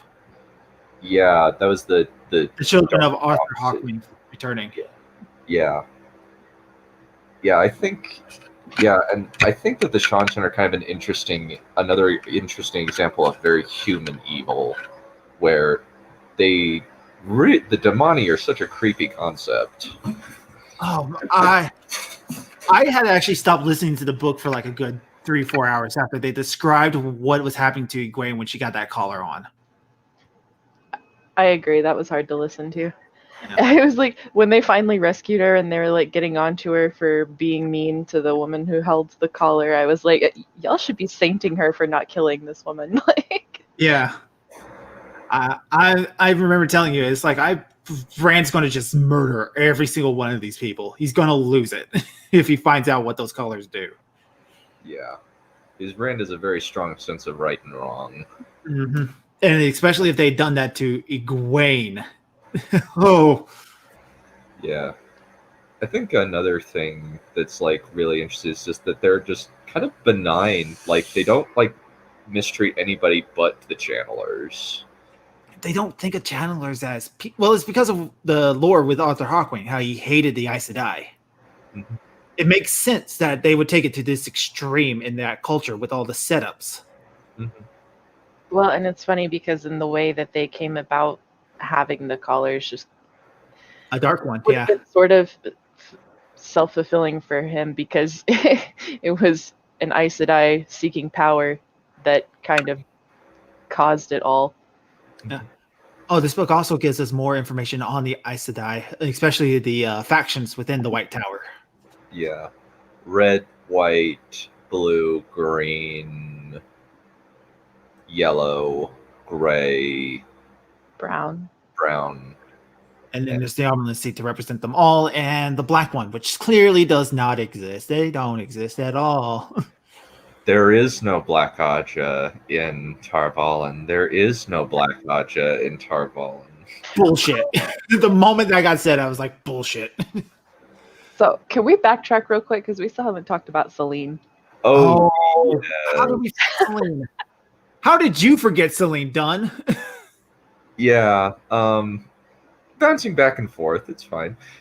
Yeah, the weird mirror alternative universe thing where the Trollocs won, and then you find Rome, and then that are interesting things that are set up for Shan Chan later on. Yeah, it makes sense in that world. Looking back on it, the Shan Chan still would have arrived if the Trollocs have won, and obviously Rome that got away from them would just populate and breed. So, actually, Grolm so the armies of the night had Grolm and the Torm, the weird big three-eyed, four-legged lizard things, as well as Rockin and Toe Rockin, the flying things. Yes. And those were brought over through portal stones by the armies of the night. Nice. So, and then we meet Celine. And I ain't saying she's a gold digger. Yeah. So it was like the process of you guys. I actually didn't realize that she was Lanfear to begin with. I did. It was just the way she acted and the timing of her showing up. I mean, they tell you that, this like Lady of the Night type person is supposed to exist, and then soldiers are seeing women in windows, and then all of a sudden Rand's in a different world, and there just happens to be this woman in white there who seems like she knows a whole lot about channeling. Like, nah, no way that was all coincidence. Yeah, there was not a chance. The moment, especially after she shows up after our dream with Balsamon.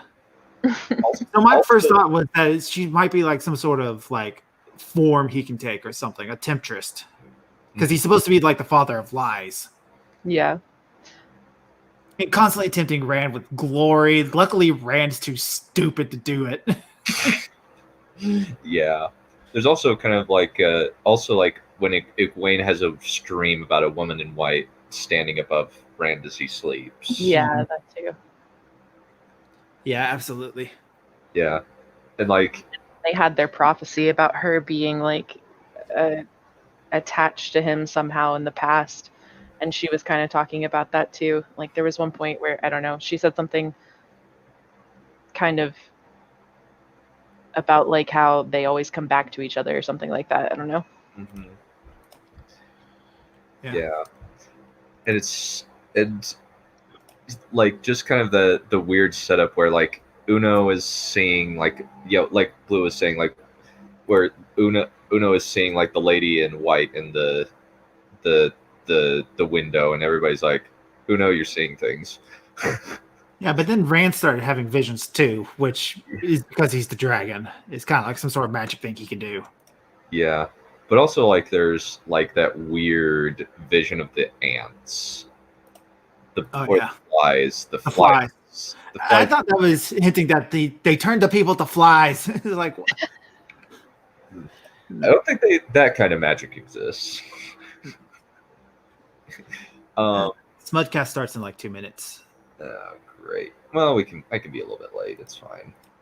Yeah. But I think like Rand's journey in book 2 is very much what differentiates. It's a nice extension of book 1, where I think what Robert Jordan described it as, so often I see like you were born to be the savior of the world, but and then like, all right, Gov, let's go. And then he and then like he said like, no, it would be more like, oh really, here's a drink, and have another on me, and then sneaks out the back door. I need to go handle some things real quick. I'll be right back. Nope.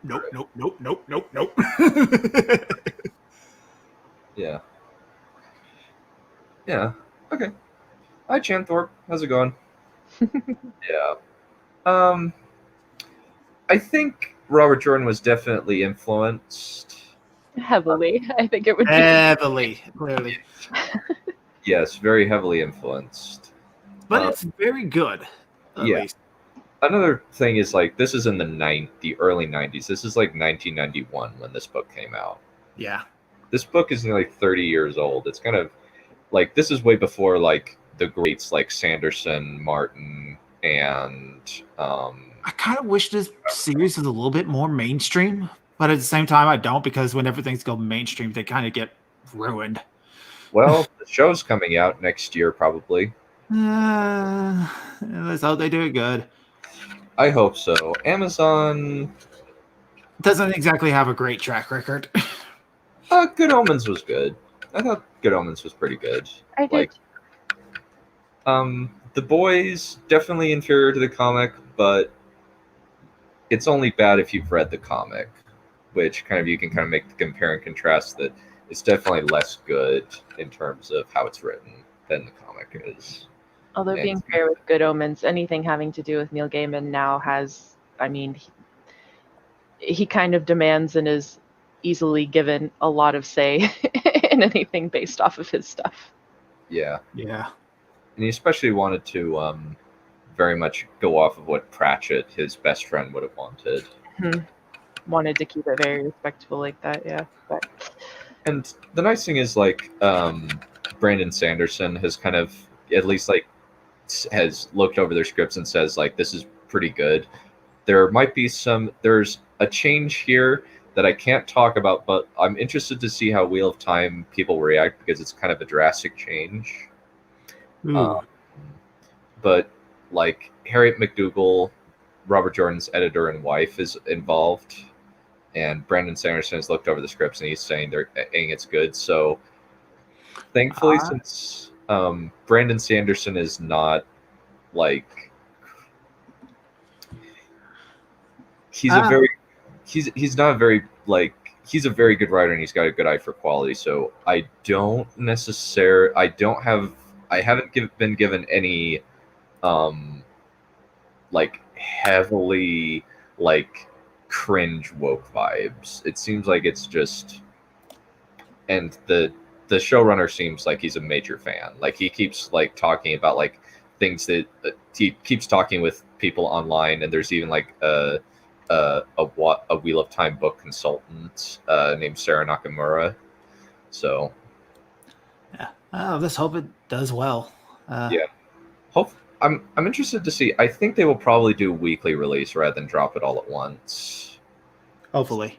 Yeah, since that'll create. If they do a weekly release, we could probably do, like, an episode by episode cover. That would be great. Yeah, especially since, like, based on the episodes, it is likely that they will do what Last Kingdom did and do 2 books per season. Nice. So. We probably should try to get back on topic, though, Yeah. so that way we can finish up and you can get the Smudcast. Yeah. But yeah, it's kind of like, yeah, and then the reveal that Selene is Lanfear and has been Lanfear the whole time is just like, oh, crap. yeah, and I don't know if they're trying to say that she's going to be one of the... Because Min's talking about these girls that he has to choose from, but then she also had the prophecy, or, well, however that works, where she saw Elaine being married to someone who she was going to have to share with 2 other people. And so yeah, I think the harem is Egwene, Elaine, and Min. You would think so, which, by the way, I like the way he wrote women for the most part, except for that scene. Egwene has known them for like 10 minutes, and they're both talking about liking a guy that she's thought she was going to marry for her entire life. They're not all going to instantly hug and go, it's fine, let's be best friends anyway. No, that's not how that goes. Yeah. I think my favorite scene in the second book, to be honest, is where the Armelin is teaching them some magic, some of the channeling. Yeah, because...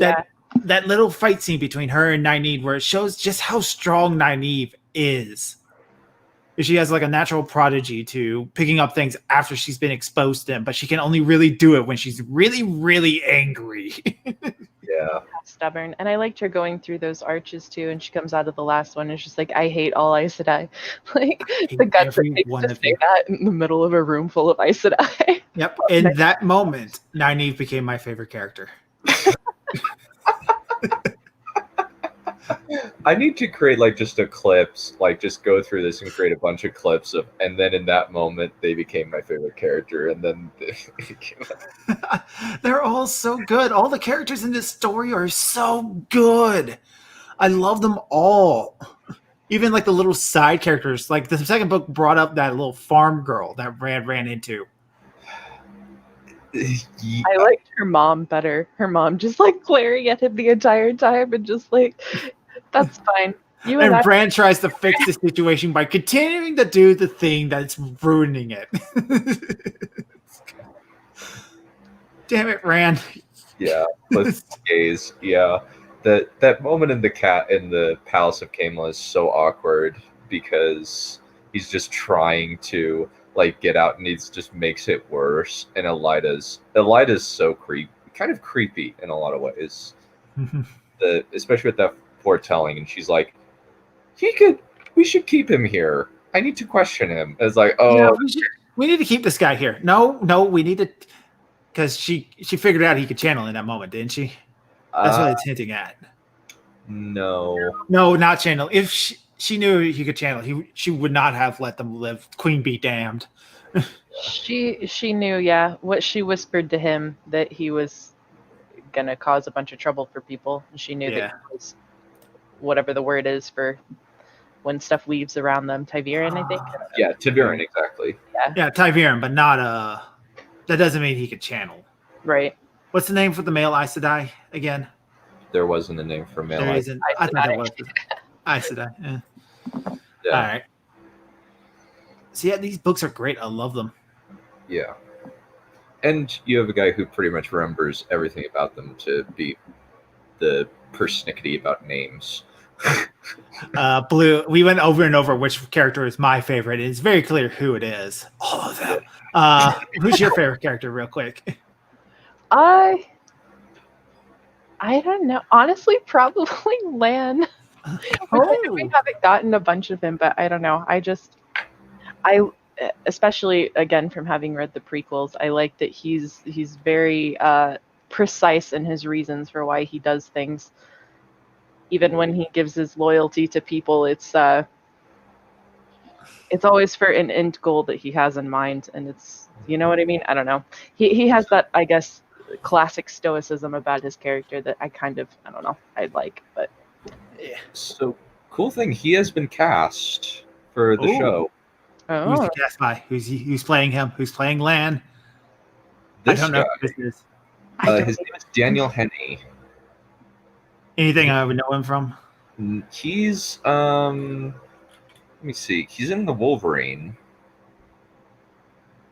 Okay, that's not a good start, but Okay. Oh, he's a voice actor in Big Hero 6. oh, who's he play? He plays the big brother.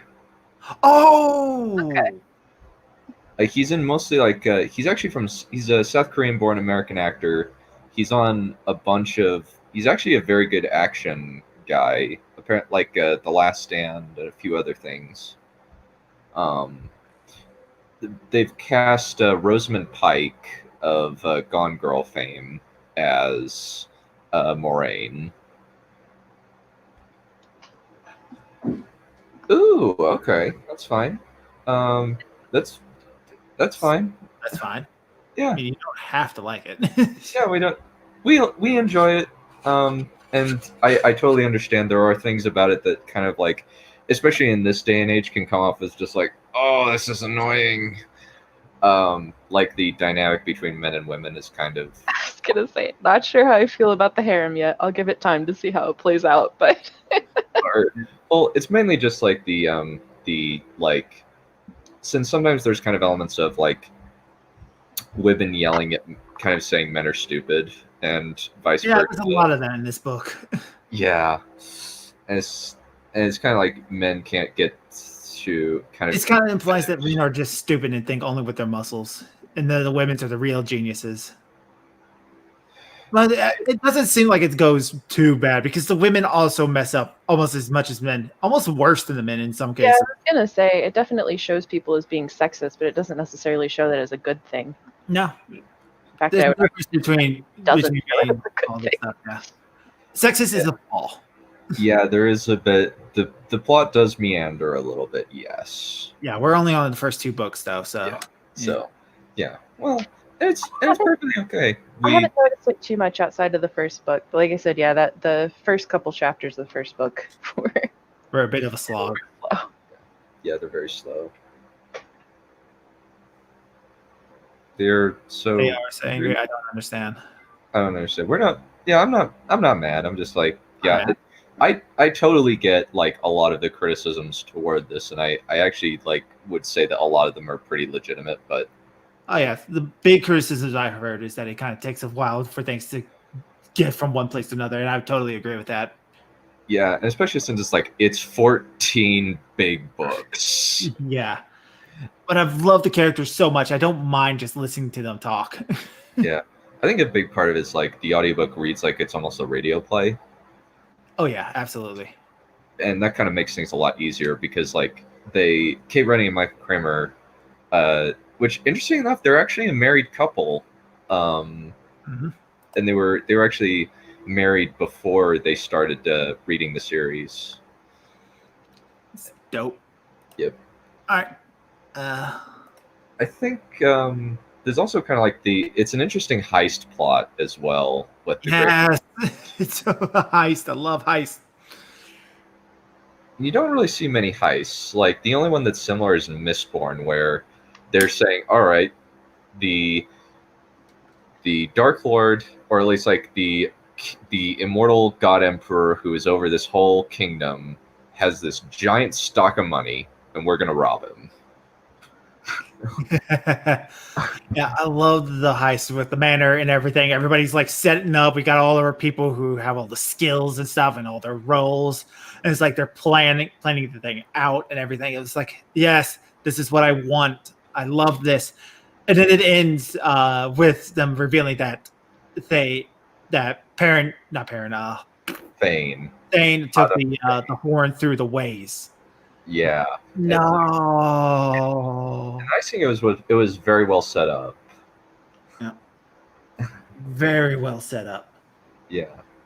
I think that especially like they talk about like that's an Ogier grove. As soon as he, or at least I did, as soon as Loyal said, "Oh, this used to be a grove," I was like, "Oh, well, they're not there anymore then." I should have picked that up.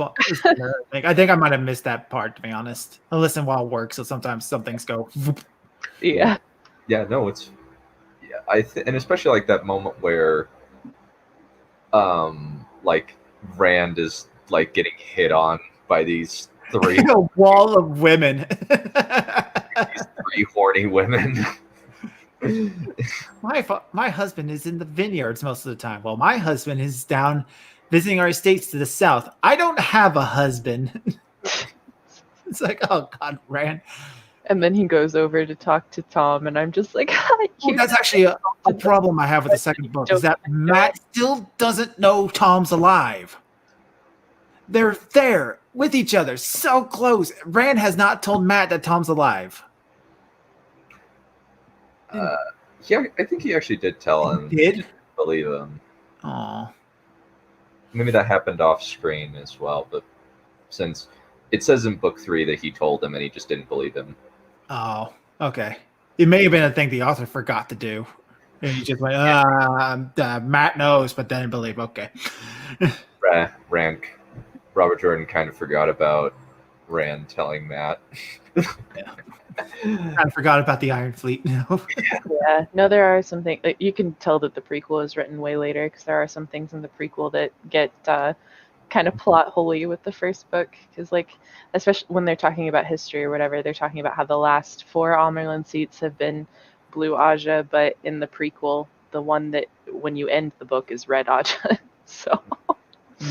Oh, she's she's blue with the spirit of a red, I think. Let me take a look. She's blue with the spirit of a red. I don't know what that means. Red. She was just red, but maybe I'm just wrong. I don't know. I do like the scene that we get between Moraine and Lan in the library, where they talk about New Spring and how Lan threw Moraine in the lake, and then Moraine dropped the lake on him. Their interactions in that book were so good. Yes, we finally got some much needed character out of the two of them. So, okay. Harem is now super popular. It sure is. Thank you, anime. Yeah. Okay, let's see. So, oh, Sierra and Vayu is gray, not blue. Oh, okay. Ooh. Okay. So it's 4 out of the past 5 Omberlands have been blue. Ah, gotcha. 4 out of Gotcha. 5, and I guess like that was a slight wreck. 4 out of 5, so like a lot of them, and there hasn't been a red in 1,000 years. Because the Reds suck. Basically. John had to explain to me that the Greens were supposed to be the Warriors. I thought they were just horny. RJ was ahead of the curve. Hierarchy is now super popular. A little popular. Yeah, a little bit. Yeah. And then like, did you think that the horn was going to be blown this early? No. No. Not at all. In fact, that seems a little weird to me, and it was a little underwhelming. But Yeah, because we follow the fight through Rand's, and Rand's currently flying in the sky fighting the Dark One. Yeah. I was surprised that Arthur Hawkwing was one of the heroes. Yeah.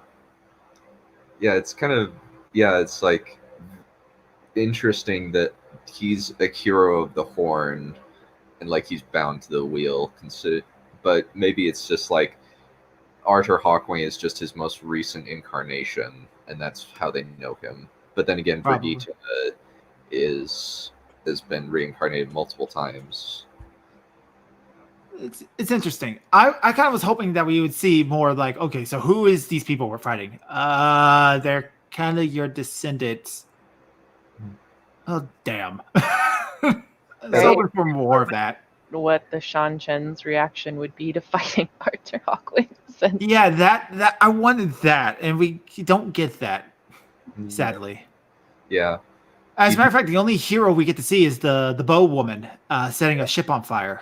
Yeah, riding on water. Yeah, it's kind of like it was kind of an interesting choice that Robert Jordan made to have the horn be blown so early. I don't know how he would have gotten out of that situation.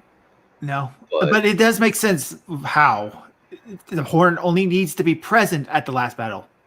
That doesn't mean it needs to be blown before then.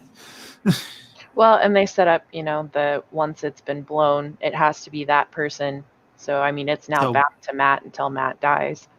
Till Matt dies.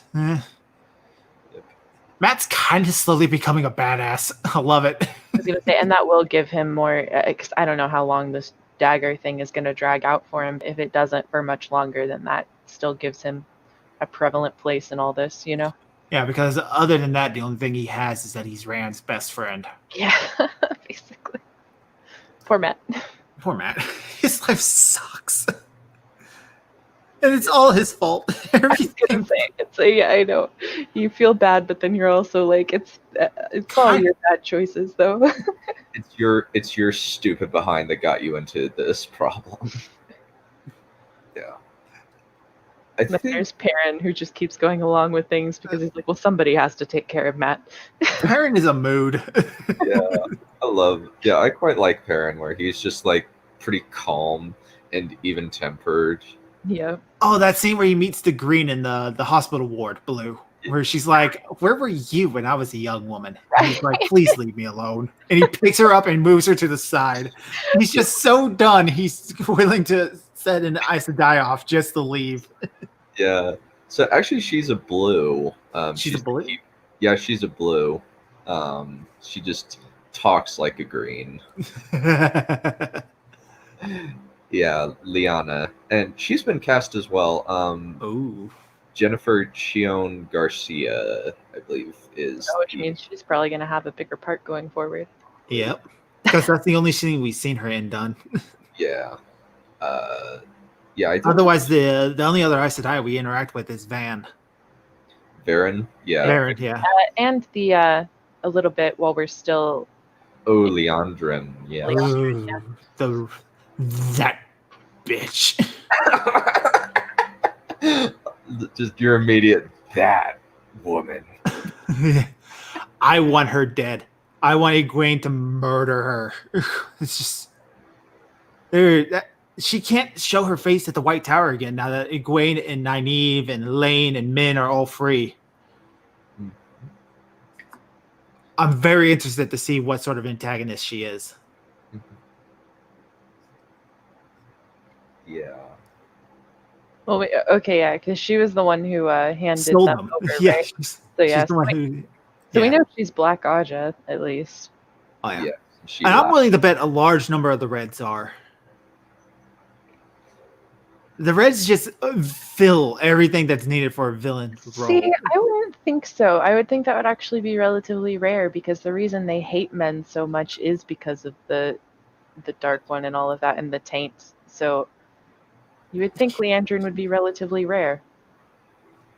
I don't know. Maybe they're going to throw a twist at us, and it's all white or black. I was gonna say, because to me they're bad guys in kind of the same way that the White Cloaks are, with just that overly militant. They're just too bought into their ideology a little bit. Mhm. Maybe I don't know. Maybe there is only the two, because that's all we know in the party. That two Black Aja are there. Mhm. Yeah. Okay. Raffo, or Laffo in this case.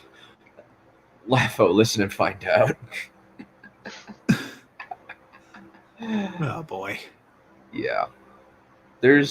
You'll get your answers by the end. Can't I wait. would think so. There's a lot of materials. I mean, there's 14 books. I would hope they answer everything. Yeah. I'm interested to see your theories at the end of each book of what happened. Especially if we could do this, like, as you guys finish a book, each of you guys finish a book, we do a stream over each of the books, and it'll be slightly less crowded, where we can just kind of chat about one of the books and not feel pressed for time. Sounds good. Yeah, I'm fine with that. Yep. All right. Was there Right. anything else that you guys felt was like that you guys wanted to discuss?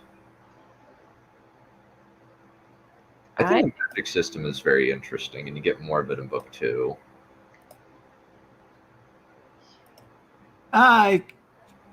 Not really. I did want to talk about the Ogier because I want to talk about Lan.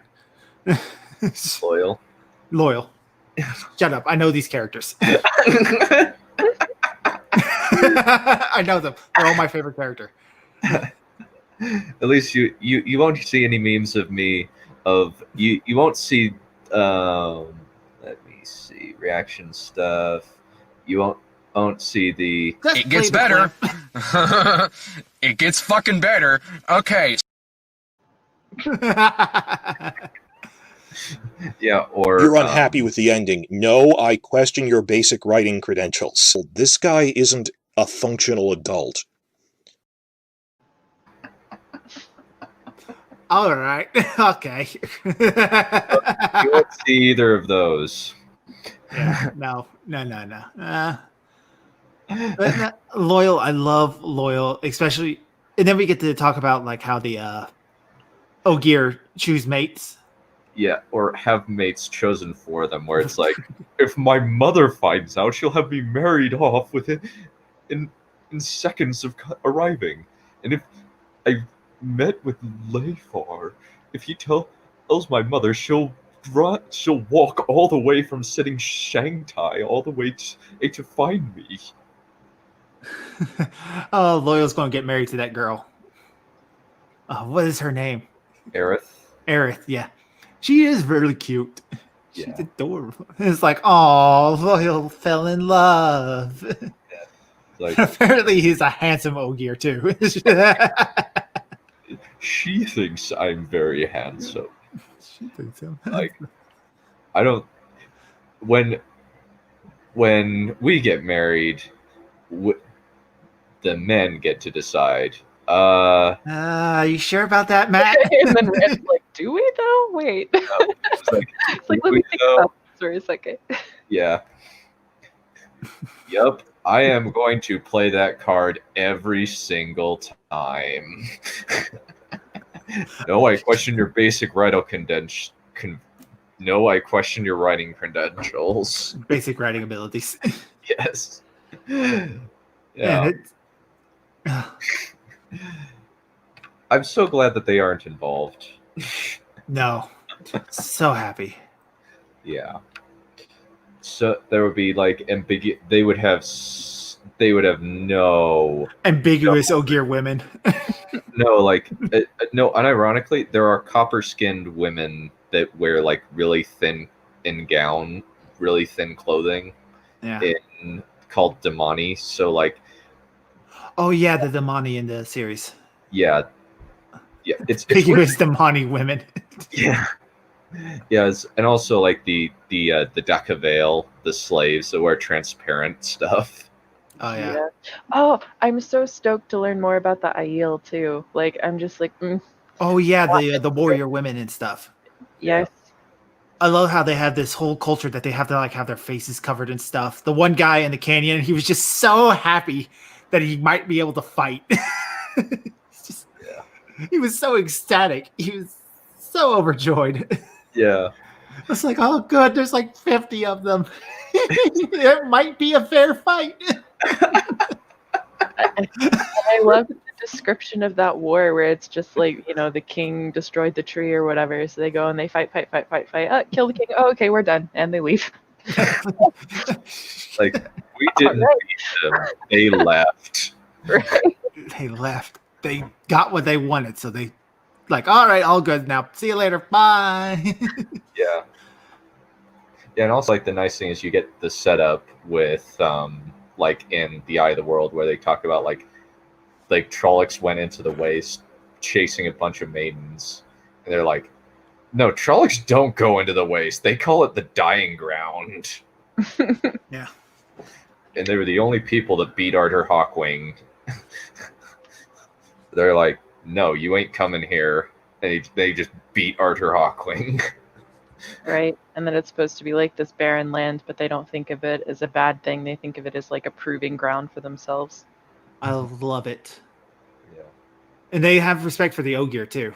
I love that. There are people who are bound by their words and stuff. It's especially since the Ogier are like their best, like they like trade in the steading, and also they come for Sungwood because there's no wood in the waste. Ogier are like everybody's best friends. Yeah, they partially just like the interesting thing about the ginger badasses. I love the fact that they're gingers and pale skinned and they live in this desert. It was just kind of like Robert Jordan wanted it to be like that. And he's like, nah, like I just wanted it to be like that. Just ignoring the reasons why that didn't happen in real life. Yeah. Maybe they have magic sunscreen. I like the fact that the women were upset that Rand has a sword. Yeah, since he looks like them, especially since like I think it's kind of hinted that his heritage is Aiel. Yeah. More than hinted. I mean, More than it is proved. Yeah. Yeah, and they're like saying like he died on the slopes of his mom died on the slopes of Dragon Mount, and she was an Aiel. Yeah, and the Aiel prophecy for the Dragon Reborn is supposed to be that he's an Aielman that comes from the west. Born of the blood, but not of the blood. Yeah. I think they were sent out by the wise ones to find he who comes with the dawn. Oh, can we also talk about the fight scene between Rand and the Lord? Yes, that's a very good fight scene, and it's basically like he knows he's not as good as the other guy, so he tricks him. Mm-hmm. He earns that sword that day. Yeah, should have kept that Shan Shan's power up blade, or it should have kept that. Should have kept the Two Rocks sword, but probably wouldn't have worked. Yeah. Since slightly different style, it's more like a Dao sword as opposed to like a katana with a crossguard or a falchion with a crossguard. Yeah.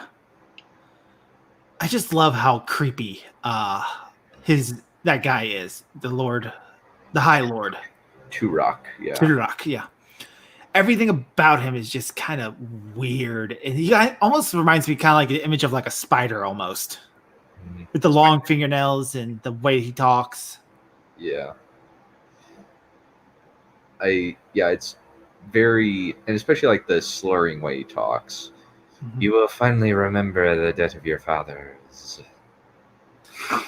Let us see how you earn the heron on this side of the ocean.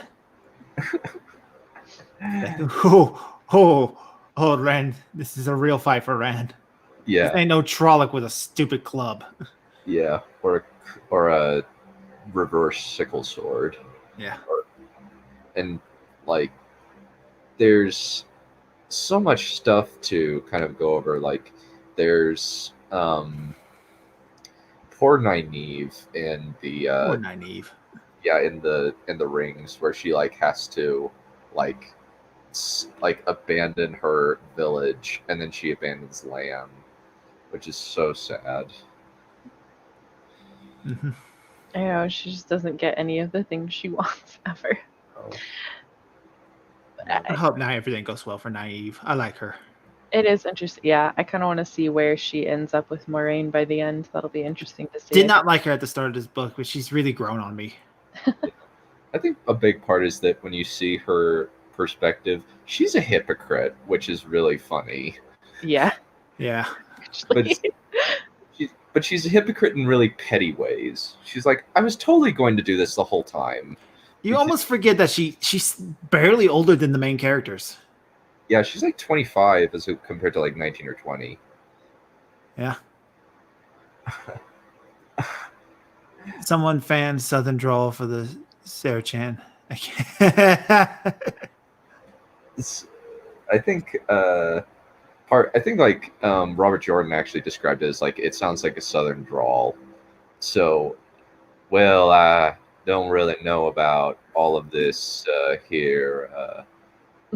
Kingdoms on the other side. Y'all are oath breakers.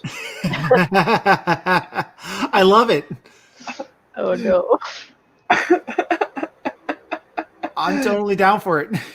I can't unhear that now. Wouldn't that be funny if in the show they started talking like Matthew McConaughey? We can only hope. It's like, oh, come on, Vale Doman. Let's reason together. You amuse me. You're a working man. I like that Bale Dolman. Yeah. Yeah, the let me see, where did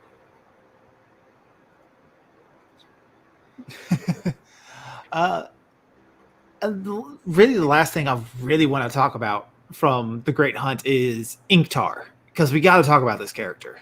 Yeah, Inktar was a big surprise. Oh yeah. But before we do that, I need to play this. Shut up with that Kentucky Fried Foghorn Leghorn draw. Seemed appropriate. Yeah. I suspect foul play. But yeah, Inktar, yeah. It was interesting how he's set up like he wants the horn, but then you figure out, oh, why that's he wants the horn so bad. Yeah. There's more than just the glory that comes from it. Yeah. The moment that he said that Randus is second is like, okay, you're dead. That's what happens here. Like, you're going to die like at a very critical moment in the story or something. And I'm surprised he lasted as long as he did. And then at the very end, where he's like talking like, a man can hold 50 here. It's like, oh, this is going to be Inktar's last stand. Yeah. And then that was revealed. And it's like, what? You were Darkfen the whole time, but it makes sense. Yeah. It does. Because, I mean, like, I knew he was really desperate for the horn, but I didn't realize that was why. Yes. It's really sad. Yeah. Because the moment they get the horn and Inktar is like trying to grab it, Matt just takes it and it's like, oh, Inktar just can't get anything he wants. No. I feel so bad for him. Yeah. Yeah, it's sad because he's just a guy who wanted redemption because he felt like he lost his soul, and he's hoping that he's going to get it back by this one action. Yeah. And then when he was talking about going through the stone and seeing all of those different lives and like he never managed to get redemption in any of them, I was like, oh, I cried. like Inktar now. You probably should actually talk about that too. Oh, there's so much to talk about. These books are so dummy thick. Yeah. Yeah.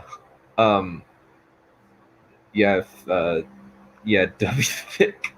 I'm thinking, oh, W thick book. Somebody make a meme. But yeah, the portal stones are so interesting. I really am sad that you only get it from Rand's perspective and you don't see like Matt or Perrin's. I want more Matt. Yeah. Don, do we ever get anything from Matt's perspective? Yes. Yay!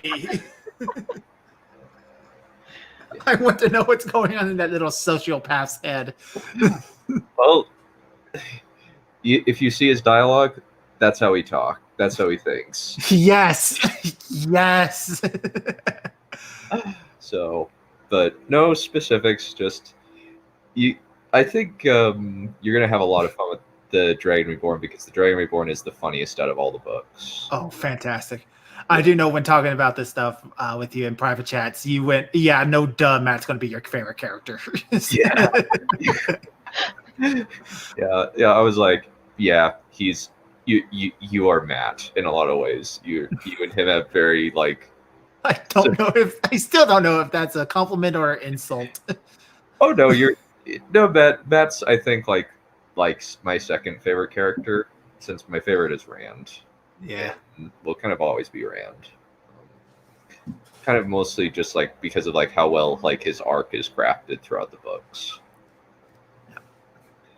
Well, Matt's my favorite character now, so yeah. I'm worried that mine is Lan because honestly, I 100% expect Lan to die somewhere in the course of these books. Like I would be shocked if he does not, considering that he's kind of a mentor character, and mentor characters always die. I feel like it's going to be the moment where he raises his banner again. Because that's another like prophecy that's in this book is that eventually his kingdom is going to come back into like the fast battle or something, like some sort of charge against the blight.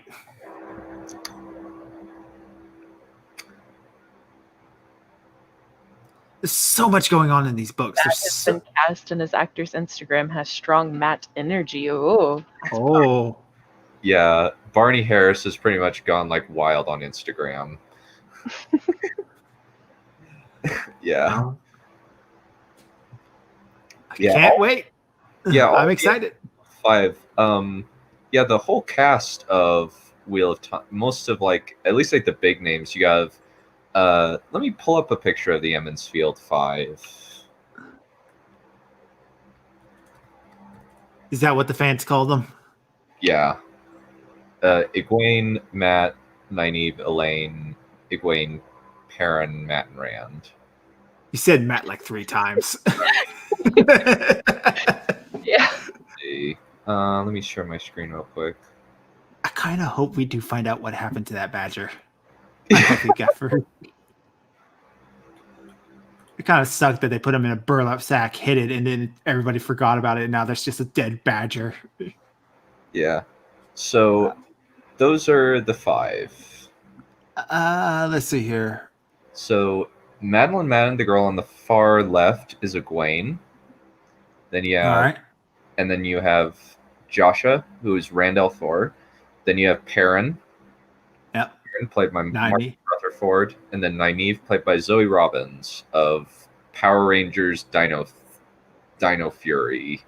Yeah, I know her. And then you have Barney Harris playing Matt Cawthon.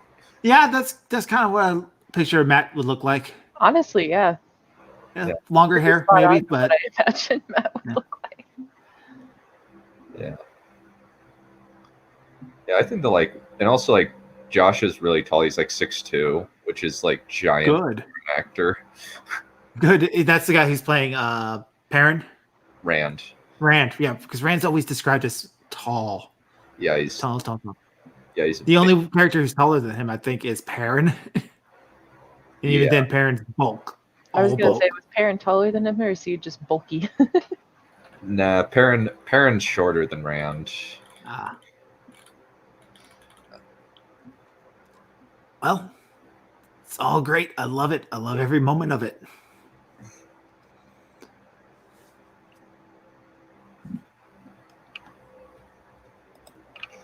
Yeah. Is there anything else that we can talk about in like the short span? Because you need to get this I much was gonna cast say, at I some think point. he needs Yeah. to. Even though I think they're just talking about Cosmonaut, who's kind of just bland. yeah, he's not like Maggie May Fish, who's utterly stupid and vapid. Cosmonaut has like no big enough hot take to really get excited over. Other than perhaps his the Raimi Spider-Man movies are bad. Oh yeah. Where it's Yeah. like, But Which this is Wheel of Time. Spider-Man movie? The 2000s ones. Oh, I only liked the first one. Not gonna lie. that's fair. That's totally fair, but he says all of them are bad, including the first one, just Mhm. because they're goofy. Yeah. He doesn't really have that many like structural criticisms. He just like, nah, it's goofy, and some of the facts he gets wrong as well, which is annoying. He's very much artist subjective and not objective, and then he tries to argue objective. Yeah, and even like gets facts wrong, which is annoying. Like even like with the Star Wars prequels, he's just like he's just making faction like Mahler and the others don't even like the prequels, and they just like said you're factually wrong on this, this, and this. Yeah. Because those are the movies where Topher Grace played Venom, right? Yeah. Yes. 3 is definitely a mess. 3 is awful. There is no arguing that one. 3 is Yeah. 3 is an experience. Yeah, three's weird. But yeah, I think like it's interesting that in each one Rand each of the alternatives Rand dies, and it's the I voice win of again, Paul. Lucerne. Yeah. Well, yeah, and I like that a lot because, like you were saying, it feels like he can't die, but then that's just a reminder that, well, he definitely would if it weren't for things being a very specific way, you know? Yep. Yeah. And so many times it's Egwene who's the death of him, which is tragic. Right. Very tragic. And I don't mind books being fated and you knowing to a certain extent how they're going to end as long as the journey is done well, you know? Yeah, it's all about execution. Execution is more important than the actual story being told. Because you can tell a lame story, but if you tell it good, people will enjoy it. Yeah. It doesn't always need to be like deep philosophical or have all these amazing twists. Sometimes people just want to read a story about a knight who saves a princess from a dragon. Yeah. And sometimes you'll get gut, and kind of like George R. R. Martin, who goes well with like the gut punch. Yeah. Who when he like, where it's kind of like almost a joke where he's like literature's most famous serial killer or author. And it's just interesting because where it's just it's so funny because Robert Jordan's this tubby, like long white beard sea captain looking chap. He looks like he would be a mall Santa. Yeah. He does look like he would be a mall Santa. Oh my goodness. Thank you for saying that. You're welcome. Yeah. He just like, hello, how's it going? You want to sit on my Hey, lap? how are you? How are you doing? Oh, you like this character? They're dead. Yeah, and he's not afraid to kill kids. My readers fall in love with every character written, then I kill them. And they're like, no, you didn't. Yeah, and I think it's just like, it's interesting to kind of compare Martin and Jordan because they're very different. Like, Robert Jordan kind of like, it seems as though Robert Jordan kind of has like an appeal to a lot of different people, whereas A Song of Ice and Fire mainly got big because of the TV show. Yeah. And people kind of getting into the books and realizing, oh, these books are great. And whereas Wheel of Time kind of has more mass appeal, which is interesting. And like, it even got good because Robert Jordan actually shouted out Game of Thrones, I believe, when it came out. Nice. Cool. Like, just shows that he's a good guy. He was a good guy, and makes me hate Terry Goodkind even more, because when Robert Jordan had to bow out of a Comic-Con or some kind of convention, and because of heart-related things, Terry Goodkind made a remark about the fact that he had a heart like a 12-year-old boy or something like that, when at Robert Jordan's expense, which makes you like, I hate you. You are a despicable human being. Didn't the Robert Jordan? He passed away, didn't he? Before the series was finished. Yep. So they brought on Brandon Sanderson to finish the last 3 books, and I'm interested to see, like, since a lot of people say that they notice the change in style, other people say that there's like no style change, and I'm interested to see what y'all think. Since they've always kind of read similarly to me, even like with Mistborn, like it's just like they write, their prose are very similar. But their characterization is very different. And Brandon actually has more unique and interesting creativity with his stories. Yeah. I think that's about it. I'm interested to see like how you guys like the Dragon Reborn. Yeah, I'm really looking forward to it. Yep. Do you want us to give like a quick rundown of what we think is going to happen in the next book? Or... Oh, yes, please. I'm interested to see what you think are going to happen in the next couple of books. What do you think? What do you think? Shall I turn on my camera so you can see my face, or shall I keep it off? Oh, yes, please do. Go ahead. I want to see your reaction. Oh, he's smiling like even your smile, it's creepy. It's all. It does. You look like a scary Halloween clown without the makeup. Seeing your face just makes it even better. He turned the camera off. Okay. Well. Okay. I guess I brought it up. I'll say mine first. Yeah. So Egwene, Nynaeve, Elaine, Matt are going to the White Tower to try to, Nynaeve, the girls to get back to their training, and Matt to get that dagger handled. I don't think that dagger is going away. I don't think we've seen the last of that dagger. I think Matt's probably going to blow the horn a ridiculous number of times because he's an irresponsible little brat. And there's something about like the White Tower being crushed. I'm expecting more of that. And I definitely know we haven't seen the last of the Shan-Chan. I don't think they're going to come back this next book, though. As for Rand and his small army he has, obviously Perion's going to tell him that he's a wolf brother by the time the 3rd book starts, I assume. We're going to get more drama from Loyal as Ogier are going to start looking for him because he's going to get married. I'm calling that now. I don't know what our villain's going to be. I don't know what the next villain's going to be like. I think it's going to be a lot of Black Aja. Celine is probably going to play a huge portion in Rand's part of the story. Pod on Thane's, of course, not done yet. He's over on the other side of the ocean by this point now, though. And I just don't know. I feel like we're going to deal with a lot of people hunting the new dragon. So it's probably going to be the Children of the Light. Because that's a threat that's got to go immediately. That's pretty much all I got. Yeah. Oh. That smile, though. Oh my goodness. Okay. Yeah. No. All that I really feel like I know for sure is that with him having the banner up and everybody talking about his whole fight in the sky and all that nonsense, he's definitely gonna have to make a beeline for. Where was the horn supposed to end up originally? I keep forgetting what that city is called. I don't know. Ilion.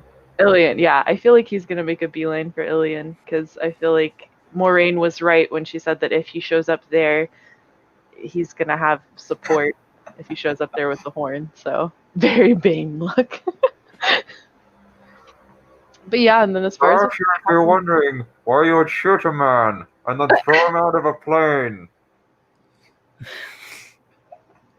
And then I don't know what's gonna happen with the White Tower. I am very interested. It seems like if there are already sisters that have been taken across the ocean, they're going to have to respond to that somehow. And also, I don't see the girls staying away from Rand for very long, what with the whole harem prophecy. Rand is a chick magnet. Yeah. Yes, he kind of is. Yes. I do think by the end of maybe the 4th book, Rand's going to go to the White Tower to try to learn to channel better.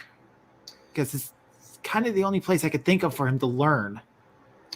They do bring it up that you might as well, a woman trying to teach a man to channel is the equivalent of trying to teach a fish to fly. Yeah. Yeah, I think we're going to find everything they've shown so far Logain. with channels is completely Logain's different. at the White Tower, though. Yeah, I do want to see how Logain comes into everything because I know he's an important character because people write so much fan fiction about him. So I think Logain's going to try to teach Rand how to channel because apparently he was really powerful. That's true. Even if he can't channel, He knows how. he still knows how. For context, Logain is a former false dragon. Basically, what happens in this world often is that some people think that they're the Dragon Reborn either because they're egotistical or they can channel or whatever, and they will just say, "I am the Dragon Reborn," and everybody comes to Kind of starts a movement, yeah. Yeah, it kind of starts a movement. Either people flock to their banner or say, "No, you're not the Dragon Reborn. Kill." Yeah. Oh, that shows how much is in these books. We did not talk about Logain. Yeah. We mentioned him briefly, but we didn't go into him. Yeah. Oh. Yeah. Okay. Oh, totally. I'll be interested to see your videos on Robert Jordan. He mostly does most of his stuff is like 5 minutes long. So Cool. yeah. All right. I think that about covers it. There's very little to cover. So you know that time it is. All I need to say is Go! Holy shit. Okay, we're going.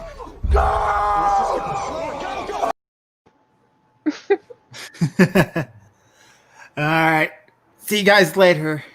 Bye-bye. Bye.